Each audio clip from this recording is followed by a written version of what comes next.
Welcome back to another edition of the Rodcast. We like to call it the Hump Day edition of the Rodcast. Thank you guys for joining us once again. Got a lot to get into on the show. Of course, game 3, big game, huge game for the Dallas Mavs in the NBA Finals. They're all big, but I don't know if none are bigger than this, especially when you're down 0-2. You can't have the kiss of death in the NBA playoffs, which is going down 0-3. We'll talk about that. We'll preview game 3 for the Mavs coming up a little bit later on in this segment. Also get to the game times that were released. There were game times released for the SEC schedule coming up this season. So we'll talk about when the Longhorns will be playing. So our people are obviously making their plans. So we'll talk about some of those game times and get into that conversation. Speaking of Texas football, we'll go behind the burnt orange curtain. Next segment, Longhorns got a commitment in the 2026 class. We'll discuss that a little bit coming up. We'll talk about that. Also, we'll get into some other Longhorn football discussion. Pro Football Focus ranked best D lines in college football. We'll talk about where the Longhorns are ranked on that list. They're actually getting some love among the best D lines in all of college football. Georgia is, in a lot of people's estimation and projections, the best team in the country. There is one college football analyst who likes Texas in that matchup versus Georgia. We'll get into that. Aaron Rodgers missing a practice in mini camp. We'll get to why that is a controversial issue as of late. We'll talk about Bijan Robinson's role and how the Atlanta Falcons, how they're going to weaponize him. Their coach, Raheem Morris, has gone on the record. Bijan going on the record tells people to see Christian McCaffrey. That's the role that he's going to be playing with the Falcons, at least something along those lines. So we'll hear from Bijan, also hear from Raheem Morris coming up a little bit later on the show. So we're jam-packed. We got a lot to get into. We'll talk about best rosters in the NFL, where the Cowboys and where the Texans are ranked. Before we do, let's introduce you to the rest of the crew. He's one of the hardest working members of the ARN family. We call him the real MVP around here. He's got a hustler spirit, period. I'm not sure what he's paid, but I'm pretty damn sure the man is underpaid. Ain't no 401k for this hustler, and he's a hustle man of many talents. He's our friend, co-host, and neighbor. It's Patrick Davis, y'all. What's going on, Patrick? How you doing, brother? Good, doing good, man. It was a fun. I got to hang out with a friend yesterday, and nice. It was the first hot tub experience I've had in this year. The summer hot tub. Are you a hot tub guy at all? Not really hot tub guy. Not really hot tub guy. Not really my thing. I mean, if some hot women want a hot tub with me, yes, I will be. But that's not something I go do all the time. It's not something I do all the time. Yeah. I enjoy it. If it makes my bones feel good, Yeah, no doubt. No, man. There. So that was, trust me, I feel you on that. Yeah, that was the first of that, and then it was. And, you just sit in the pool and have a beer, and then you get in the pool, and you get in the hot tub, and you get in the pool, and you kind of go back and forth. I know people who like to do that. Yes, honestly, that's I'm not really into that, but I know people who do that. That's one of their things when they see poolside, they go back and forth. They sweat, and then they want to get cool and go back and forth. Exactly. It was a nice thing to do, and then you were just like, oh, I don't know why I don't do this more. Then you're like, oh, that's because it's a weird. It's not a thing to do all the time. I don't know if it would be as much fun if you did it all the time, but it's fun to do every once in a while. So I enjoyed doing that yesterday. No doubt. Trying to fill my days without basketball. So we had to do that. Got to find activities, man. You got to find interests. You better find some hobbies. There you go. Let me introduce my co-host. He's a proud alumni of DBU. He's got more papers than Dunder Mifflin and watches more film than Siskel and Ebert. He's the new Rod father of Austin Sports Radio, Mr. Rod Babers. Appreciate the intro as always, brother. We're getting close to the end. Hopefully, we still have a lot more games to go. It'd be great if this series gets to 7 games and we can get a 7th game out of it. But right now, Boston in control of the series. The Mavs will be trying to keep hope alive in game 3. So that's what we'll talk about, because otherwise Patrick's going to be depressed for a really long time because there's not enough basketball to discuss. But of course, we'll talk some basketball. It's always football season on the Rodcast, as you guys know. We have the usual favorites, of course. Patrick will have the topic for your big fat poll of the day. We'll also address the musically themed day of the week. We'll have what the facts, what the stats off the record, who said that. So we got all your usual favorites. And of course, my man Patrick will get you the Horn headlines here as well and get you updated and educated, informed on all the top stories of the day. But yeah, we'll get to these game times too. I don't know who is in charge of putting out the game times for the game windows. I'll give them props, though. They put them out earlier this year than they usually do for the SEC. Maybe because it's the buzz, new conference, you got new members, so maybe you just want to get it out there. I will say, though, it's great for the Gen Pop because you got all these really big games, these marquee games, because of the consolidation of the brands, and you want to get your travel together. You want to go to one or two of these big games. And as a gin popper myself, it takes a while to make plans. Now, if you got a lot of bread, ain't no big deal. I know people who got some money, ain't no big deal. They go, but still, it helps to have time to make the plans, the travel plans, and then try to find, accommodations and find somewhere to stay and all this kind of stuff. So you got plenty of time to do it now. Now you got months in advance. From what I'm told, they usually don't do it this early. And I don't know if it's just a regular thing or it's just, and I don't know if, and by the way, I usually don't give props to Southwest. Usually I'm complaining about Southwest, like most of y'all. But props to Southwest Airlines, because they put out, and maybe this was done in coordination with, them putting out the game times of the schedules early on, but they a college football, like basically extra flights for college football marquee matchups. Okay. They said just for September and October, they said they've added flights, extra service between New Orleans and Vegas, Nashville and Oklahoma City, as well as Atlanta and Austin. That's for your Texas Georgia game. New service kicks off between Austin and Detroit. That's for your Texas Michigan game.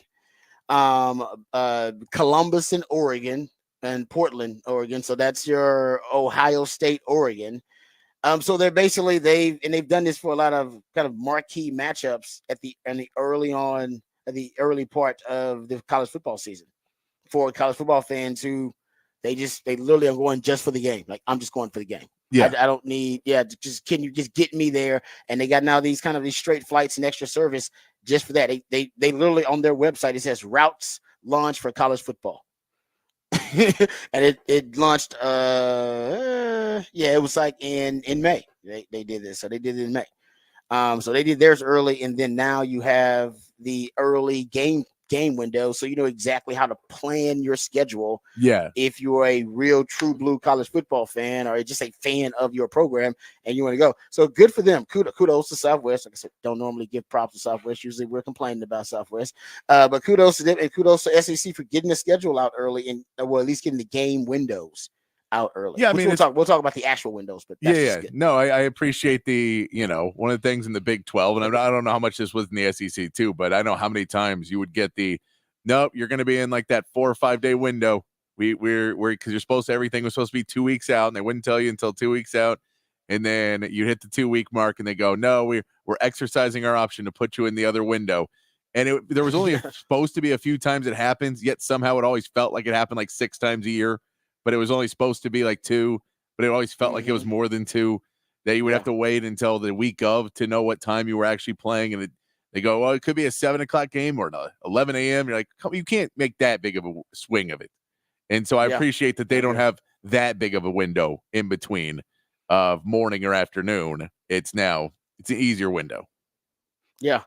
I'm looking at a tweet here. Says from Clay Travis, says used to have to wait till a week or so out beforehand, and now it kind of makes traveling plans easier for everybody. No, I mean, that was kudos to them. Because Craig and I would be at the press conference, and that would normally be when the game times were announced for 2 weeks out, or you would get announced it's going to be another week. They'd get you're right. They would give you the one for like the 2 weeks coming up. You're right. I do remember that early on. Yeah, so props to them. We'll get to the actual approximate game times for Texas and everything, but for college football fans, that's good. Man, being considerate. I don't know if they're being considerate, or it's just smart business. It's just smart. Yeah, in my opinion, just smart business to get it out there so everybody can kind of start planning for like I said, you're not going to every game. Some people go to every game, good for them. But most people just go to 1 or 2 games, and you want to be able to plan that out as easy as possible. And I think this makes life a whole lot easier for you. Yeah, and I mean, I'm sure the TV networks had something to do with this too, that they wanted to get it done, and they wanted to be able to get their schedule put out of what they're going to have. And maybe it's, something where they're like, well, we got to figure out the big guys so then we can figure out where to piece in all the little guys. Yeah. So and they still got to flex. They still got like three flexes in there. But their flexes are not early. Like No. basically the flex means it's like 2:30 or later. Yeah, exactly. And I think the flex is for so TV. You still got a window. I think the flex is for TV there's 2 games that are in that, and one's going to be the 2:30, one's going to be or 4 games or whatever. Yeah, where you can where they know we're having SEC football at 2:30 and 7. Yes. And we'll just figure out what teams go there. But we know we're playing SEC football in those. So we're not putting Mountain West in there. No, that's huge though. To see, at least you still got a window if you're a fan. Like, all right, if I'm going, I got a window that I can plan on. All right, so we'll get to the game windows, but also we got to talk Mavs and Celtics. So first, let's hit the horn headlines. My man Patrick, let's get educated, updated, and informed on all the top stories of the day, and then we'll dive into Mavs Celtics Game 3. All right, your horn headlines brought to you by Top Gun Rentals and Lawn Equipment. In the NBA, Game 3 of the Finals moves to Dallas as the Mavericks look to get their first win tonight. Kristaps Porzingis was diagnosed with a rare injury to his left leg that has left him questionable for Game 3. Luka Doncic reportedly received a pain-killing injection to numb an area of the thoracic contusion before Game 2 and will likely take the same action today before Game 3. Kyrie Irving will be the focal point in the game, or a focal point in the game, as he has stated he needs to be more impactful in the series as he has only shot 13 for 37. In Major League Baseball, the Astros even their series with the Giants with a 3-1 victory last night. Houston took the lead in the 5th off a throwing error to first that scored 2 runs, and Houston's pitching staff was able to hold the lead, only allowing 1 more hit in the game. The Astros will aim to win the series tonight with Framber Valdez getting the start. And the Rangers had a rough night against the Dodgers, losing 15-2. The night went from bad to worse when Grant Anderson allowed 4 home runs in the 6th, scoring 7 and putting the game out of reach. Corey Seager missed the start in his first regular season return to Dodger Stadium, still resting his hamstring injury, but hopes to get on the field in the series. And that is your Horn headlines. All right, thank you, Patrick, for the Horn headlines. All right, let's get to the Mavs and the Celtics Game 3. And like I said, you can't go down 0-3 in an NBA playoff series of any kind. I mean, that is the kiss of death. So this just feels like an elimination game. Even though it's not an actual elimination game, it feels like it for the Mavs. At least they'll get to play at home. You just brought up the Kristaps Porzingis injury. He's questionable, but even if he plays, how effective can he be with that injury? And I don't know if he's going to play at all. That's obviously the whole point. So that also for the Mavs, that's an advantage for you playing at home. So hopefully you can get. And to me, the biggest factor is going to be the bounce back of Kyrie. Can Kyrie? Now, who's, he's been struggling. He's averaging, I think, 14 points in this series, 4 assists, shooting like 35% from the floor.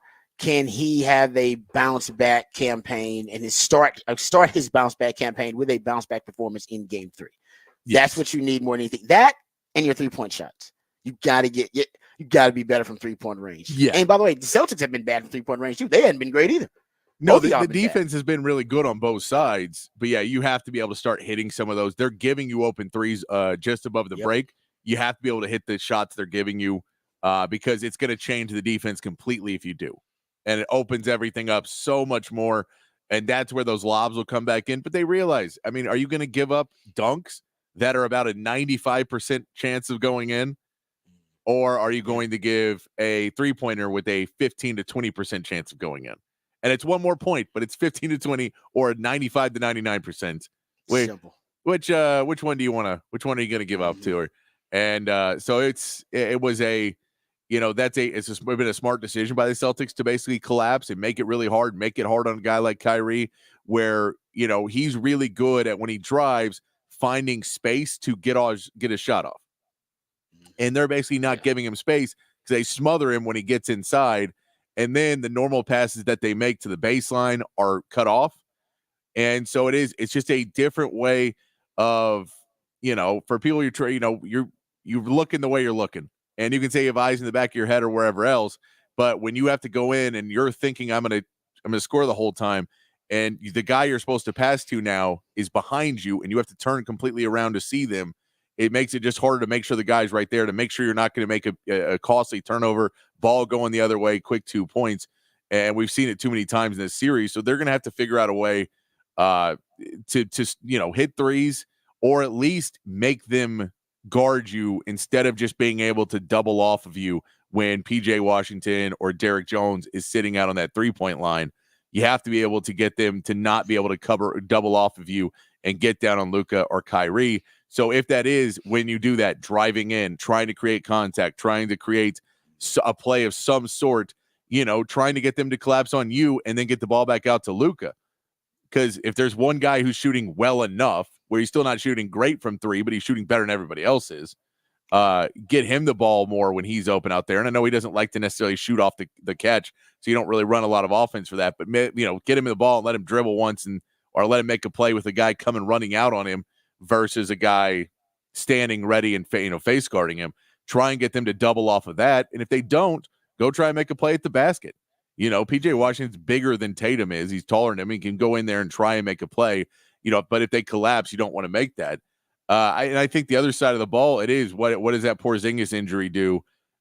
Because the depth is not really there for the Celtics. If Porzingis comes out, they still have some decent players there, but they're not anything special.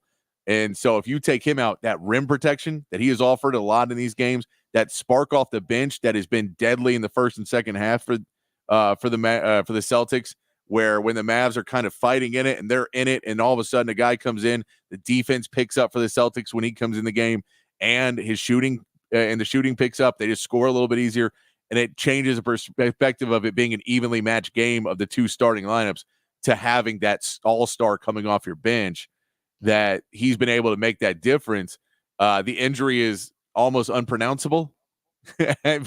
Yeah, there's a reason. I know. I saw it here because of Shams Charania. I mean, I'll try. He suffered a torn medial retinaculum, allowing dislocation of the posterior tibialis tendon. I'm sure that I didn't pronounce everything correctly, but that's what Shams Charania. And a doctor said this is a fancy way of saying medial ankle sprain. Most ankle sprains are lateral. Medial ankle sprains only make up about 5% of ankle sprains. Yes. The medial or flexor, this gets into the retinaculum, is one of the components of the medial ankle ligament complex. And painful and really not something you should be playing on. Degree of injury also matters. So it's extremely rare ankle sprain. Yeah, and that was what they were talking about, was everything. I've looked into it because of course everyone hired a doctor very quickly to go break this down.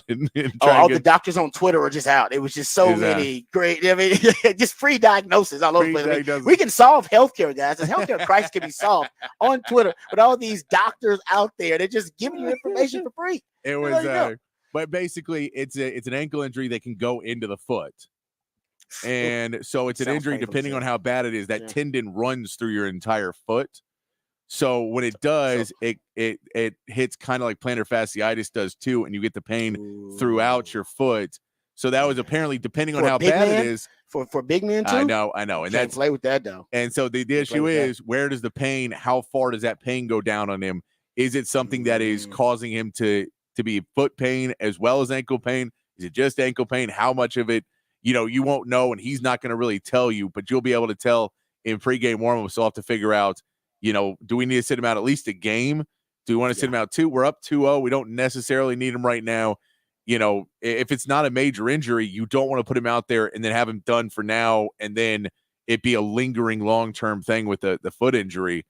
So anything that starts to go into the foot for big men, you always worry about. It's always a scary thing. So it's one of those injuries where I know he really, really wants to play. I get it. He wants to go back to Dallas and make an impact, and he doesn't want to be sitting on the bench. But I think up 2-0, you might be able to rest him in this. And the biggest question is, can he go play? So if he can go out there and play, you'll probably still play him. He may get a shot like Luka's getting a shot, and try and go out there and play if he can still go out and be a rim protector. But can he jump the same? Can he get the same lift on trying to block shots, or is he going to be a guy who's standing in the paint? Is he a guy that can still shoot threes, or does that take away, is he going to be favoring it a little bit more and missing shots? So if he's missing shots and not being able to block shots, then it doesn't mean anything. That you don't need to have him out there. You don't need to just put him out there as a body. You need to put him out there if he's a positive body for you.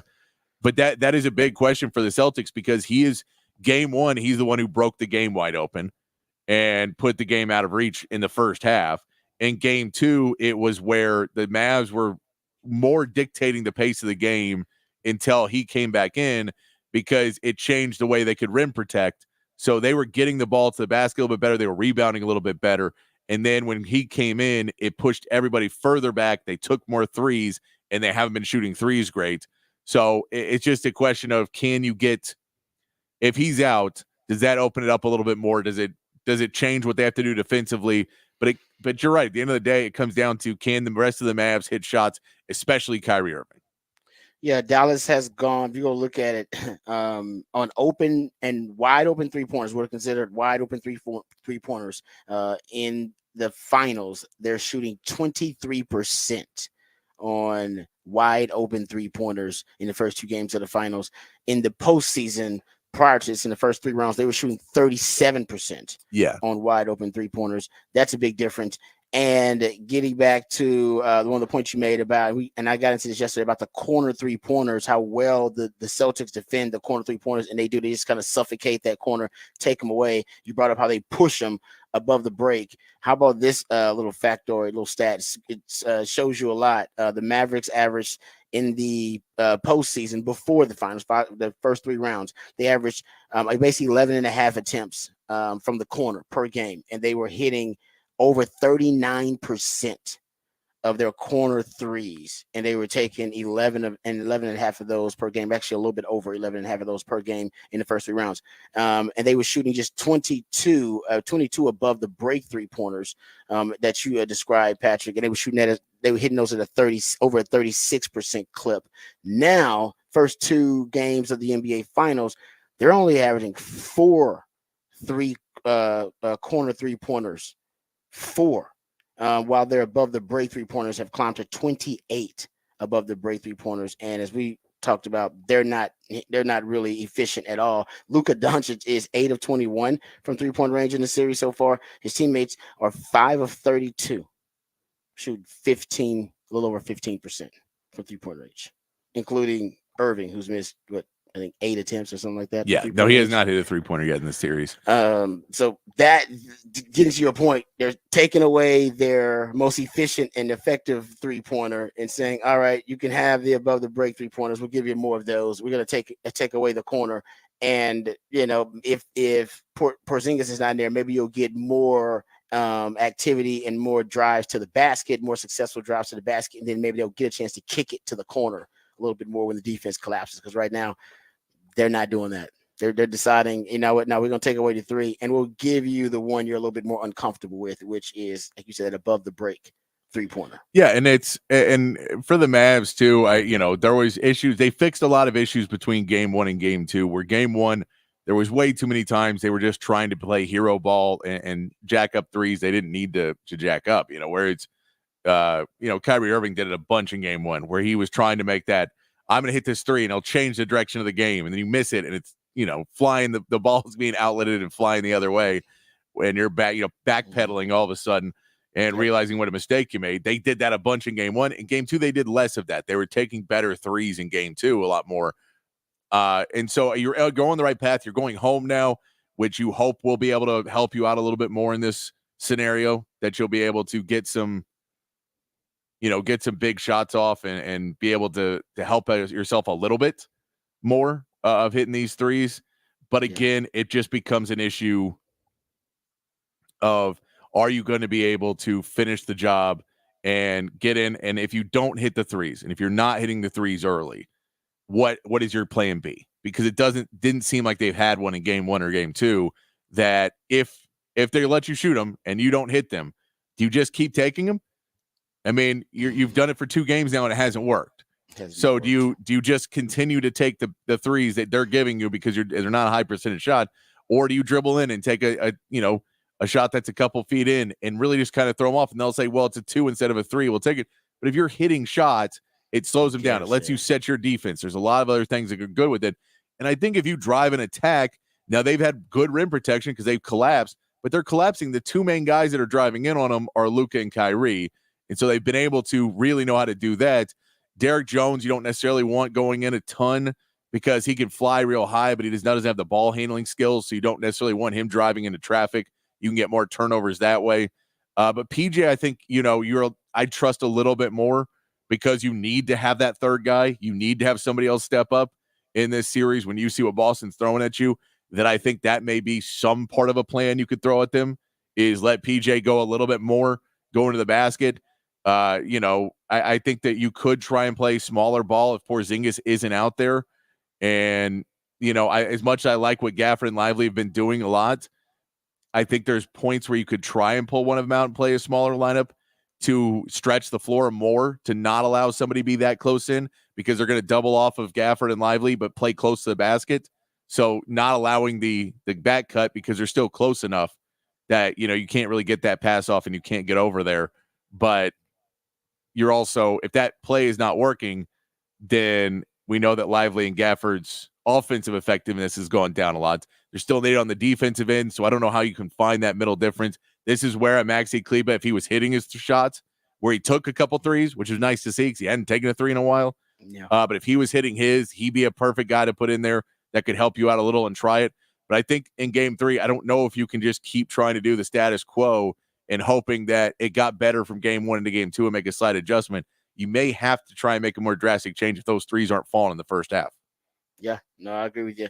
And Kyrie has definitely got to bounce back. I will say this before we get to the schedule discussion. Kyrie, similarly, now he was a much younger man at this time, but I do remember him having a really slow start in the what was the 2016 finals. Yeah. Remember, he started really slow. They were 0-2, and he had like 36 points and was shooting 33% from the field in the first 2 games, and then exploded in the final 5 games of that series.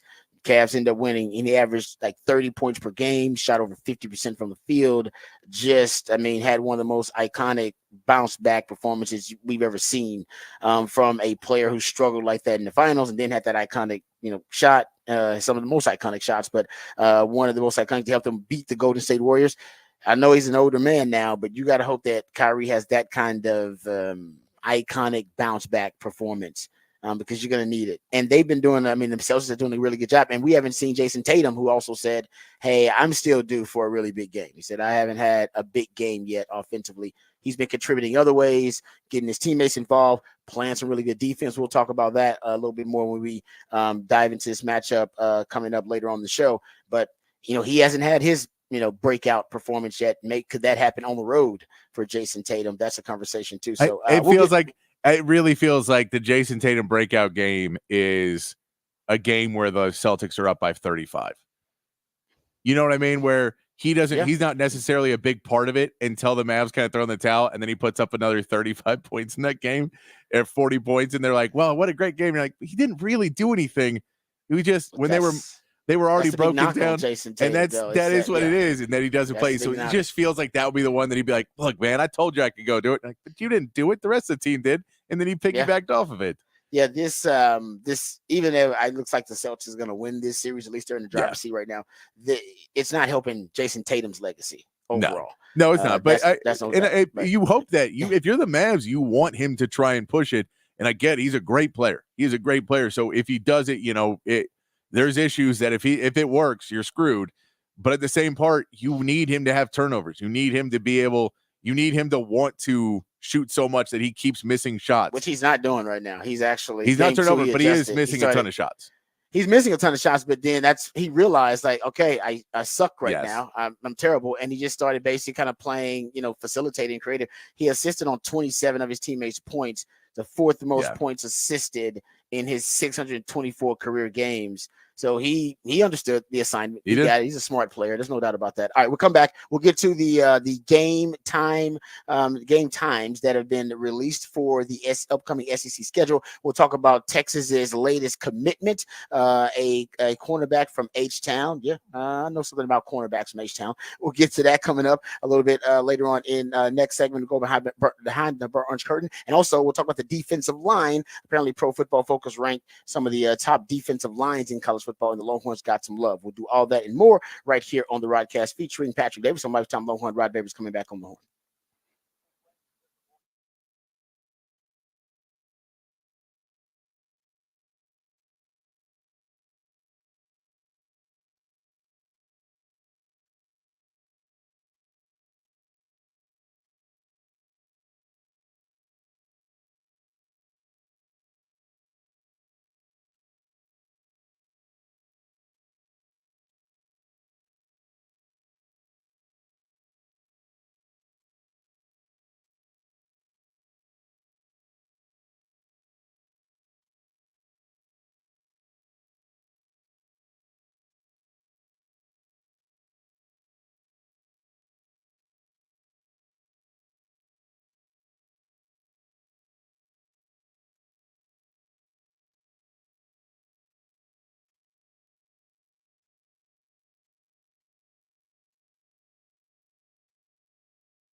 All right, welcome back to the Rodcast. Time to get to some Texas football conversation, going behind the burnt orange curtain. Let's discuss the game times, the game windows, and game times that were announced for the upcoming SEC schedule, well, for Texas mostly. It's so we know now. Well, we'll just go through the schedule because some of these have already been announced, but the SEC games, of course, conference games recently have been announced too. So now you know that your Colorado State, the opening game is going to be at 2:30. So yeah, it's going to be a little hot.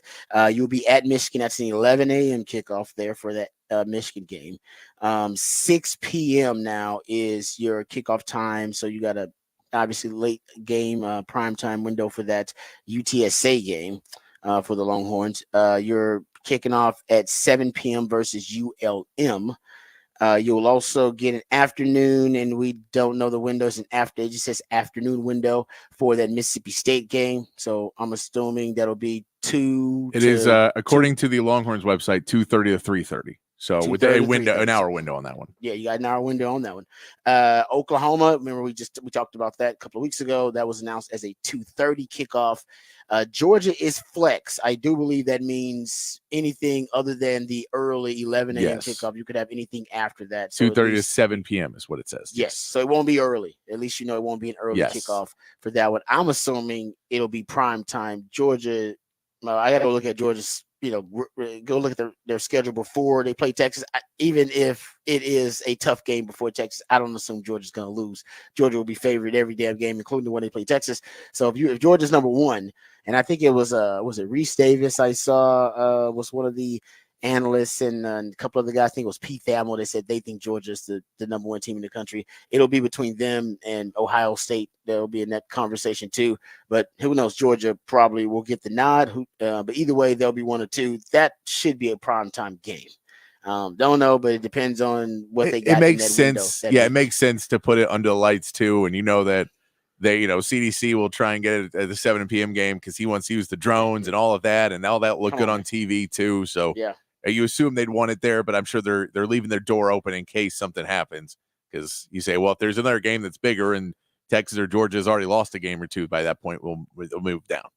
Yeah, exactly. You don't know. I mean, I assume both teams. I mean, we don't. Texas could have already lost to Michigan. Could have Oklahoma. They play a rival before that too.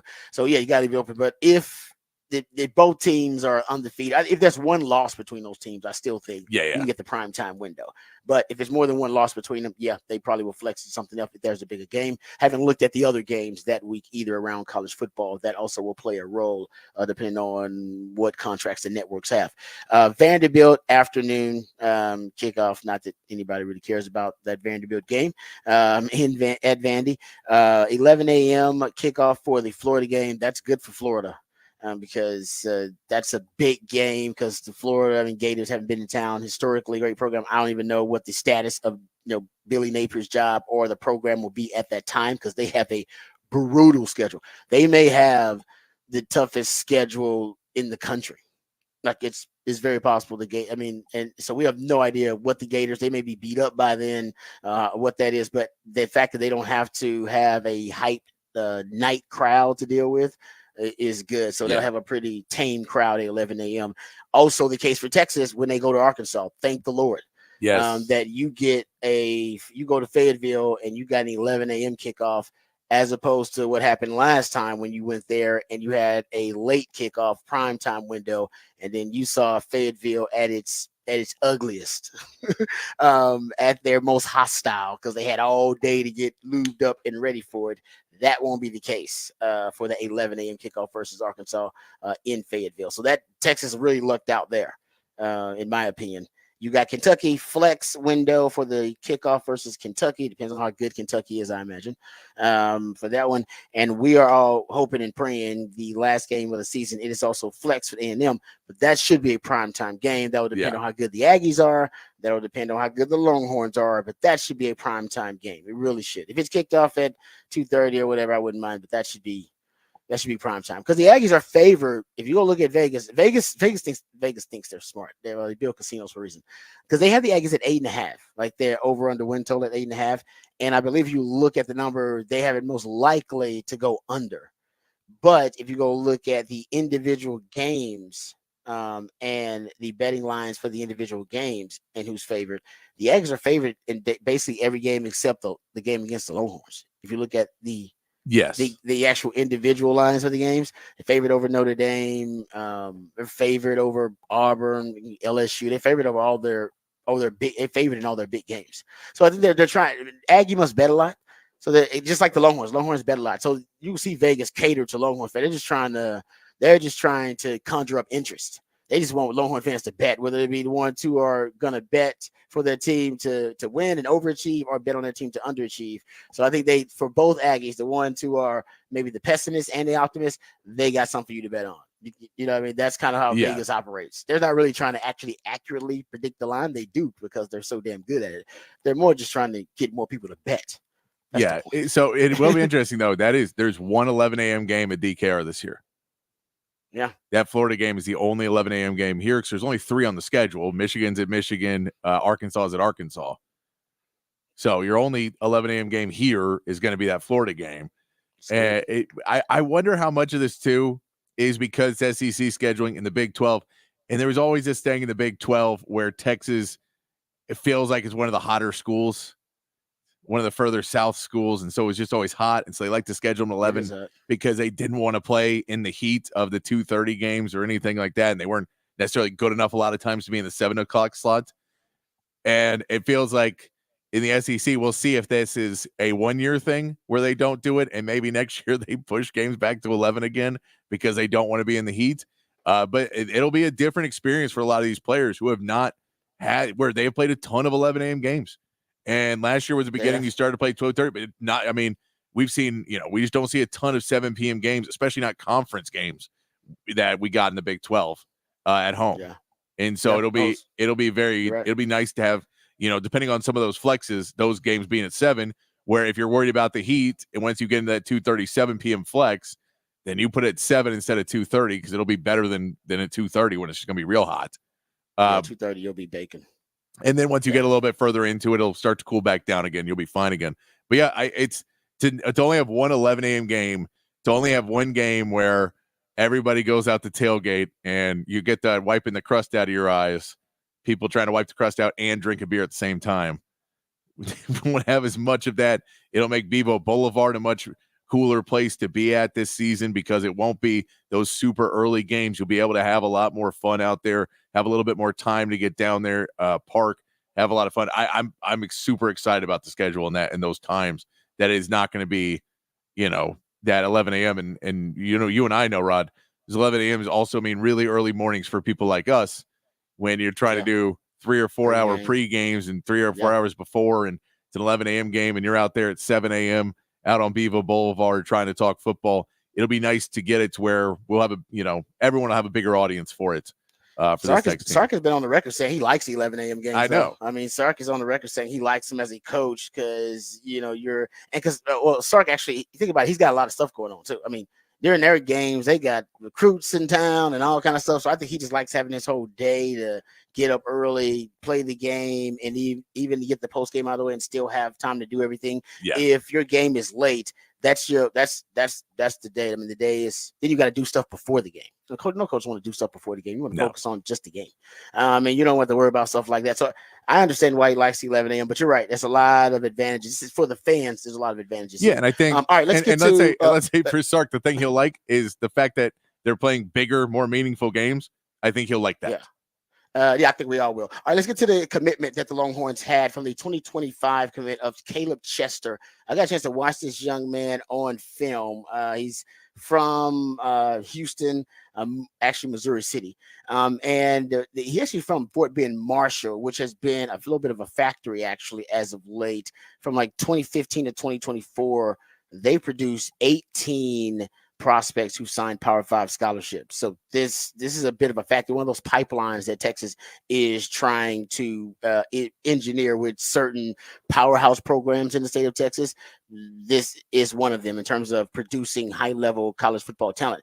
Caleb Chester, so he's about 6'1", 170, but he's long and rangy, cornerback in that 2025 class. Some Longhorn fans feel a little certain kind of way about him because I don't know if he's gotten a blue chip status yet in all the rankings. I tell you right now, kind of like Trey Owens. I remember when Trey Owens was like this too, and Longhorn fans were questioning, his blue chip status because I don't think he had received his, that type of rating across all the different platforms.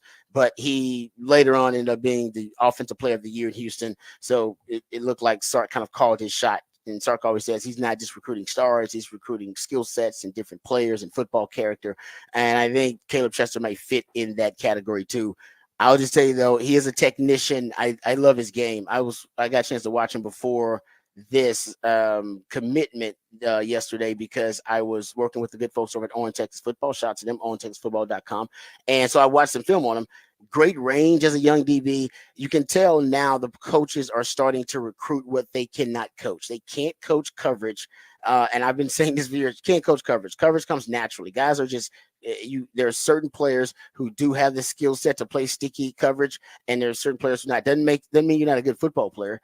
Texas got good football players in their secondary, at least they had, but they just weren't coverage specialists. They're recruiting those types of guys now, and that's what Caleb Chester is. And he's a guy that can be a press coverage specialist. Sark is on the record saying he wants to play more press coverage, wants to play more man. The reason you have to do it is because you have so much RPO game now, which is essentially quick game. You want to disrupt that early tag on that RPO, that run pass option. The way to do it is you want to just eliminate the quick game, force the quarterback to hold on to the ball and have to abandon the tag altogether. That's what, or at least narrow down where that tag is going to be. It's only going to go to the one receiver that's not being jammed at the line of scrimmage. The one probably in the slot, you can double him, and there are things you can do to take that away. You're seeing more of that. Sark knows that. Sark has an RPO-based passing game himself, so he wants more bump and run corners to take that away. So we saw it even in the last 3 games of the season, right? Against Tech, against Oklahoma State, and against Washington. Didn't always work out well for Texas, but they played more bump and run coverage on the outside and on the boundary side. That's what they want to do. Now, football and life are constant struggles deciding between what we want to be and what we need to be to survive. But what they want to be is a team that can play some more press coverage to take away some of the easy, quick games, some of the easy inside breaking routes from those glances, slants, the RPO game pretty much. And this young man can help you do it. My point is they're recruiting more of those guys. They had a lot of those guys they recruited in the 2024 class. Remember, they got 5 defensive backs in that class. And I think they're doing the same thing for this 2025 class coming up. So bump and run coverage, I think, and coverage specialists, that is a priority for him in recruiting. And guys who just have natural foot speed. He's got adequate foot speed. What I love about this game is, he's got fluid hips, quick feet. He's got all the raw tools to play corner. Love he's got long wingspan arms, but he's a student of the game. You can tell that because when he plays press, he has different methods, different techniques, inch technique, one-hand jab, press technique, shadow technique. He's, 2-hand jab. He's using a lot of different methods at the line of scrimmage. Shows that the young man is studying the game, and also his angles to the football makes him seem faster than he probably is. His aiming point. He astutely and acutely can diagnose angles to the football and angles to the receiver. What are you talking about? Press. What are you talking about? Being off, so that he can cut off the path of the receiver. And a lot of DBs don't understand that you can just cut off a path to a receiver, and that way you can deter them and force them into what they like to call in phase, where you have control of the wide receiver and you can play the ball. He does that really well, cutting off the receivers, cutting off their pathway, and also being able to meet the receiver at the point, at the catch point. And when he's playing off coverage, and that keeps basically DBs from committing pass interference. Because they diagnose the right angle to the football, then you can diagnose exactly the timing and the aiming point and get there right when the ball gets there, instead of getting there a little bit too early because you took the wrong angle to the ball carrier, or the wrong angle, to the receiver, or you took the wrong angle to the football. He doesn't do that very often. Great at diagnosing angles. I love that about his game. So I think he's a student of the game. I love that. I think he's a technician when it comes to playing press coverage. He's got a really great range as a cornerback, and his coach said they play a similar system, not as sophisticated, but a similar system as Texas. So they've been able to see him in the same roles that he would be playing in Texas in some of the same coverage. So there you go with Caleb Chester. He's the latest commitment for the Longhorns in that 2025 class. I believe that makes 11, if I'm not mistaken, commitments. So they're just getting started. It's still early. And they're going after some, if you don't think he's a big fish, a big enough fish, they're going after some big time recruits in this class. A lot of super blue chips, if you will, across the country. It seems like they're trying to get what they think are the best players in the state and then handpick the best players from certain positions across the country nationally in this recruiting class. All right, we come back. We'll get into the topic for the Big Fat Poll today. My man Patrick will introduce that to you, and we'll get into the musically themed day of the week. All of that and more right here on the Rodcast featuring Patrick Davis. I'm Lifetime Longhorn. Rod Davis coming back on the horn.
Back on the Rodcast on a Wednesday, and that means it's a one artist Wednesday. So we play one artist all show long to pay tribute to somebody. And today it is Tupac. He is it would be Nice. it would have been his birthday on Saturday, I believe. Friday or Saturday would have been his birthday, but later this week would have been his birthday.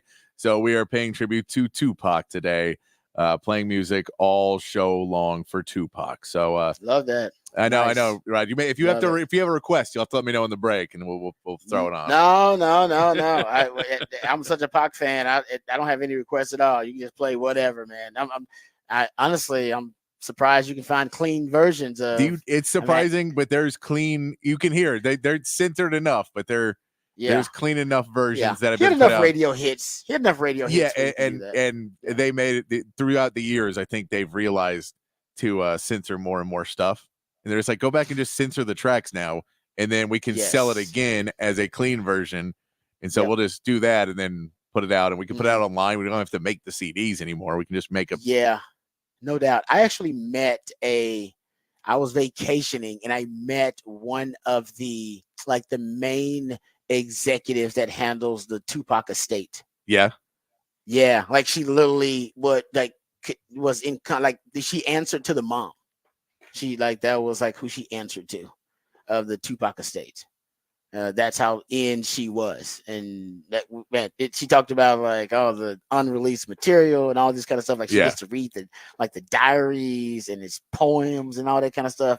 Crazy. I kind of stalked her on vacation too. My wife will tell you. I was kind of randomly stalking this, and she was really cool about it. But I just wanted to. You just kept popping up at the bar next to her. I just kind of randomly just kept. Oh, so where y'all gonna be? Oh, y'all going to dinner down there? Oh, we might be down there. And boom, we pop it up. We're right there. I just want to talk to her about Pac stuff, man. And she was more than willing to talk about it. I mean, she said she had a passion for it. She had been working there for a while, loved Pac, but. I was like, man, I want to work for the Pac estate. That'd be great. That'd be awesome. So anyway, I love that. One Artist Wednesday. Pac is my favorite rapper of all time. I think he's the great. Listen, there's no Pac Biggie debate anymore, guys. I'm sorry, it's done. The fact that we're still talking about Pac and nobody's talking about Biggie anymore. I love that Biggie's great. He's awesome, but nobody's talking about Biggie right now. People are still talking about Pac is being mentioned in the Drake, Kendrick Lamar beef. Nobody was bringing up Biggie. He was in the beef too. Nobody's bringing him up. No, guys, it's very different. It's very different. One's all time great, and one was just great. Ain't nothing wrong with that. Yeah. No, I mean I was a Tupac guy growing up, so I'm with you on that side of it. But I it's that East Coast West Coast thing. So I'm right in the middle. I'm in Texas, so Pac was born on the East Coast, though. That's the difference. See, Pac was actually born on the East Coast, and then was adopted by the West Coast. That's how awesome Pac is. You had people willing to kill for Pac on the West Coast. He was born on the East Coast, guys. He literally is an East Coast guy. East Coast, West Coast. He's an East Coast guy. He was born on the East Coast. Yeah. Anyway. All right, let's get to the big fat. My bad. Sorry, you're good. Stuff. You're good. You're good. I played it today. I knew we'd get into some Tupac talk. Let's get to the big fat poll today. Text lines open 512-447-3776. Patrick's big fat poll of the day on the Horn. Big fat poll of the day today. Big game 3 tonight. The Mavs, if they can win this, changes the series complexion a lot because then you are back in a seat where you feel more comfortable. You feel you can compete with this Celtics team. But this is a really big game for a couple players. It's a really big game for Kyrie Irving. We know it's a really big game for Jason Tatum. It's also a big game for some other names as well. So I want to ask you guys, the poll of the day, who needs a bigger game 3 for their legacy? So for a legacy game, who needs the big game 3?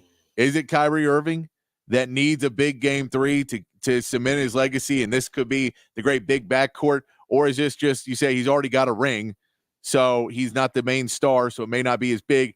Or is it Jason Tatum that if he doesn't score, this starts to pray the legacy, and now Jason Tatum isn't even the best player on his own team. Jaylen Brown starts to take that over, and the Jason Tatum legacy changes from he could be an all-time great to he'll be a good Celtic. And that starts to change that narrative a little bit more, that when his contract comes up, do people say he deserves all that money, which he's going to get, but the narrative is normally, does he deserve it, or is he getting it because he's that player? And they just have to pay him it because, it's a max contract and that's what he's going to get. So is it that? Is it Luka Doncic that, you don't get a ton of opportunities to make it to the NBA Finals? That this game 3, that if he gets swept in the NBA Finals because they can't win and they lose game 3, is this a big game for Luka Doncic to prove in his legacy that he is not, that they didn't, fluke somehow to get to the NBA Finals, which I don't think they did. I'm not saying they did. Yeah. But is that a big game for him? Is it for Jaylen Brown that he's going to solidify his legacy, that he is the best Celtic on this team?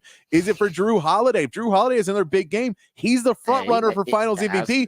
And the storyline that he is starting to bake in this is, hey, screw you, Milwaukee. You traded me because you think I'm not the championship player on that team? Seriously. You think Dame Lillard's going to save you? Where are you right now? And I get Dame Lillard, when they were healthy, they were fine. They just couldn't stay healthy. But Drew Holiday is going to see that and go, man, I helped win you guys a final. And you get rid of me because I'm washed up, and I go win a Finals MVP somewhere else.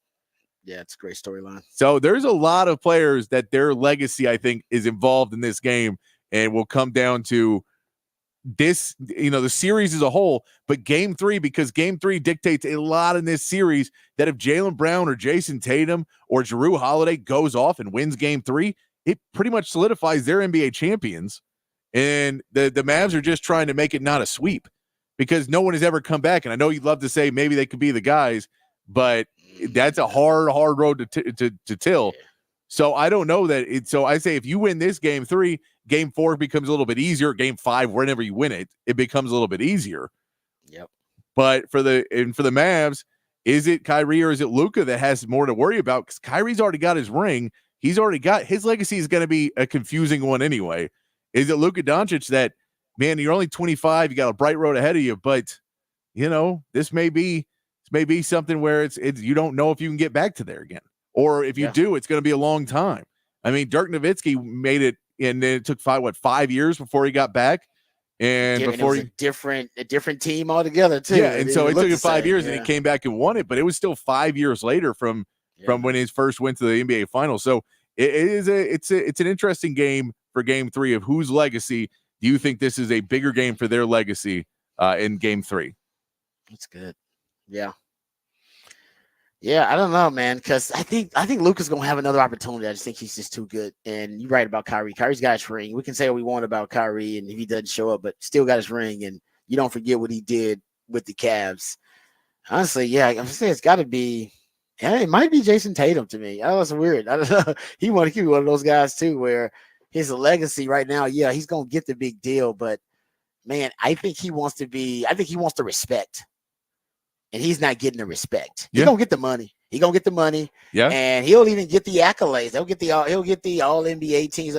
But the respect, does he have the respect of the fan base and the respect of peers and people in the league? You got Jason Kidd saying, and I know he's probably doing it to play psychological games with his opponent, but saying, oh no, Jaylen Brown's the best player on that team. And then it's and that's been the narrative among NBA insiders and the NBA community. I think he wants respect within that community, and he's not really getting the respect. No, he's a Kobe disciple. He wants to be the MVP. Exactly. He wants to be the guy, and right now he ain't. Yeah, you know what I mean? To be the man, you got to beat the man, and I don't know if nobody thinks he's the man. And here's the deal: they just paid Jaylen Brown, so he's not going anywhere. He's going to be your teammate for 5 or 6 more years, unless you throw a hissy fit and blow it up, or he throws a hissy fit and blows it up. You probably got 5 or 6 more years together. And if the narrative's set now that he's a better player, and then you have to fix that somewhere down the line, it becomes difficult. Yeah. I mean, the basic narrative is Jaylen Brown got that dog, and then Jason Tatum ain't got that dog. Yes. And Kobe was all dog. All dog. You know what I mean? All dog. So it's like, oh, he's a great player, but he ain't got that dog. It's like no player wants that. No player, no athlete, professional athlete wants that compliment. Oh, he's a great player. He just ain't got that dog. What do you mean he ain't got that dog? Every player wants people to say about them, oh, he got that dog in him. Yes. Even women want to say, oh, she got that dog. Like everybody wants that dog in them. If you ain't got that dog, it's almost a slight that, oh, you don't necessarily have that competitive, it quality, that competitive sickness, right? You're not competitive enough. It doesn't matter to you enough. That dog.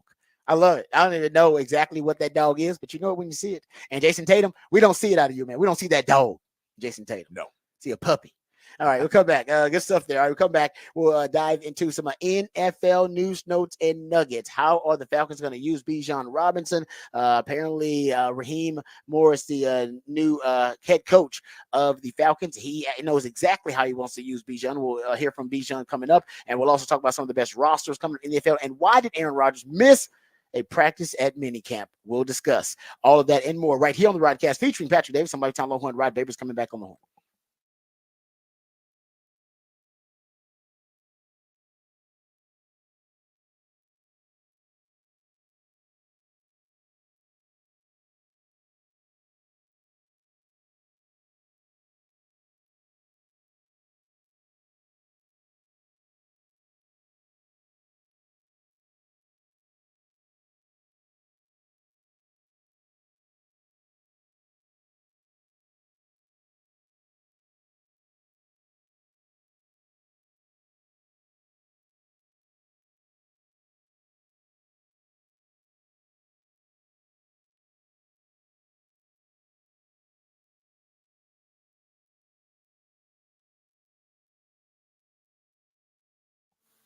Hey, what's up, folks? Lifetime Longhorn Rod Babers here. Austin is a great city. It's one of the reasons that people keep moving to Austin, making it one of the fastest growing cities in the country. And as our city continues to grow and thrive, so do our friends over at Ironworkers Local Union 482. Right now, many of the iconic landmarks that you cherish in this great city that make it so unique were actually created and built by the skilled craftsmanship of Ironworkers Local Union 482, like the Pennybacker Bridge and DKR Stadium.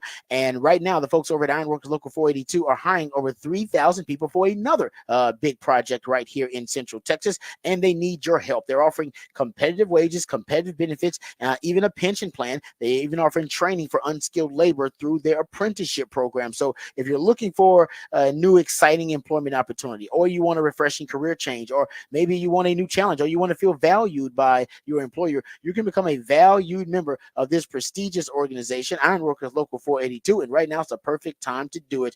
You can take pride in the type of teamwork and craftsmanship that helps shape the future of our great city. So go online today and apply at ironworkers482.org. That's ironworkers482.org.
All right, welcome back to the Rodcast featuring Patrick Davis. I'm Lifetime Longhorn Rod Babers, and my man Patrick, he is the idillionaire on the show, comes up with all the musically themed days of the week, and a One Artist Wednesday is when he dives deep down the rabbit hole into the catalog of one specific artist or group. And today that artist is none other than Tupac Shakur. Yeah, my favorite rapper of all time. Love it, Patrick, great. Oh man, I still to this day I still jam Pac on the regular. Still jam him on the regular. I'll say this too. This is also the Pocket Biggie debate. This is why Biggie has lost credibility too. He was cool with Puffy. Him and P. Diddy were boys, man. Yeah. They were boys. Pac never liked Puffy. Never liked P. Diddy. Always called out P. Diddy.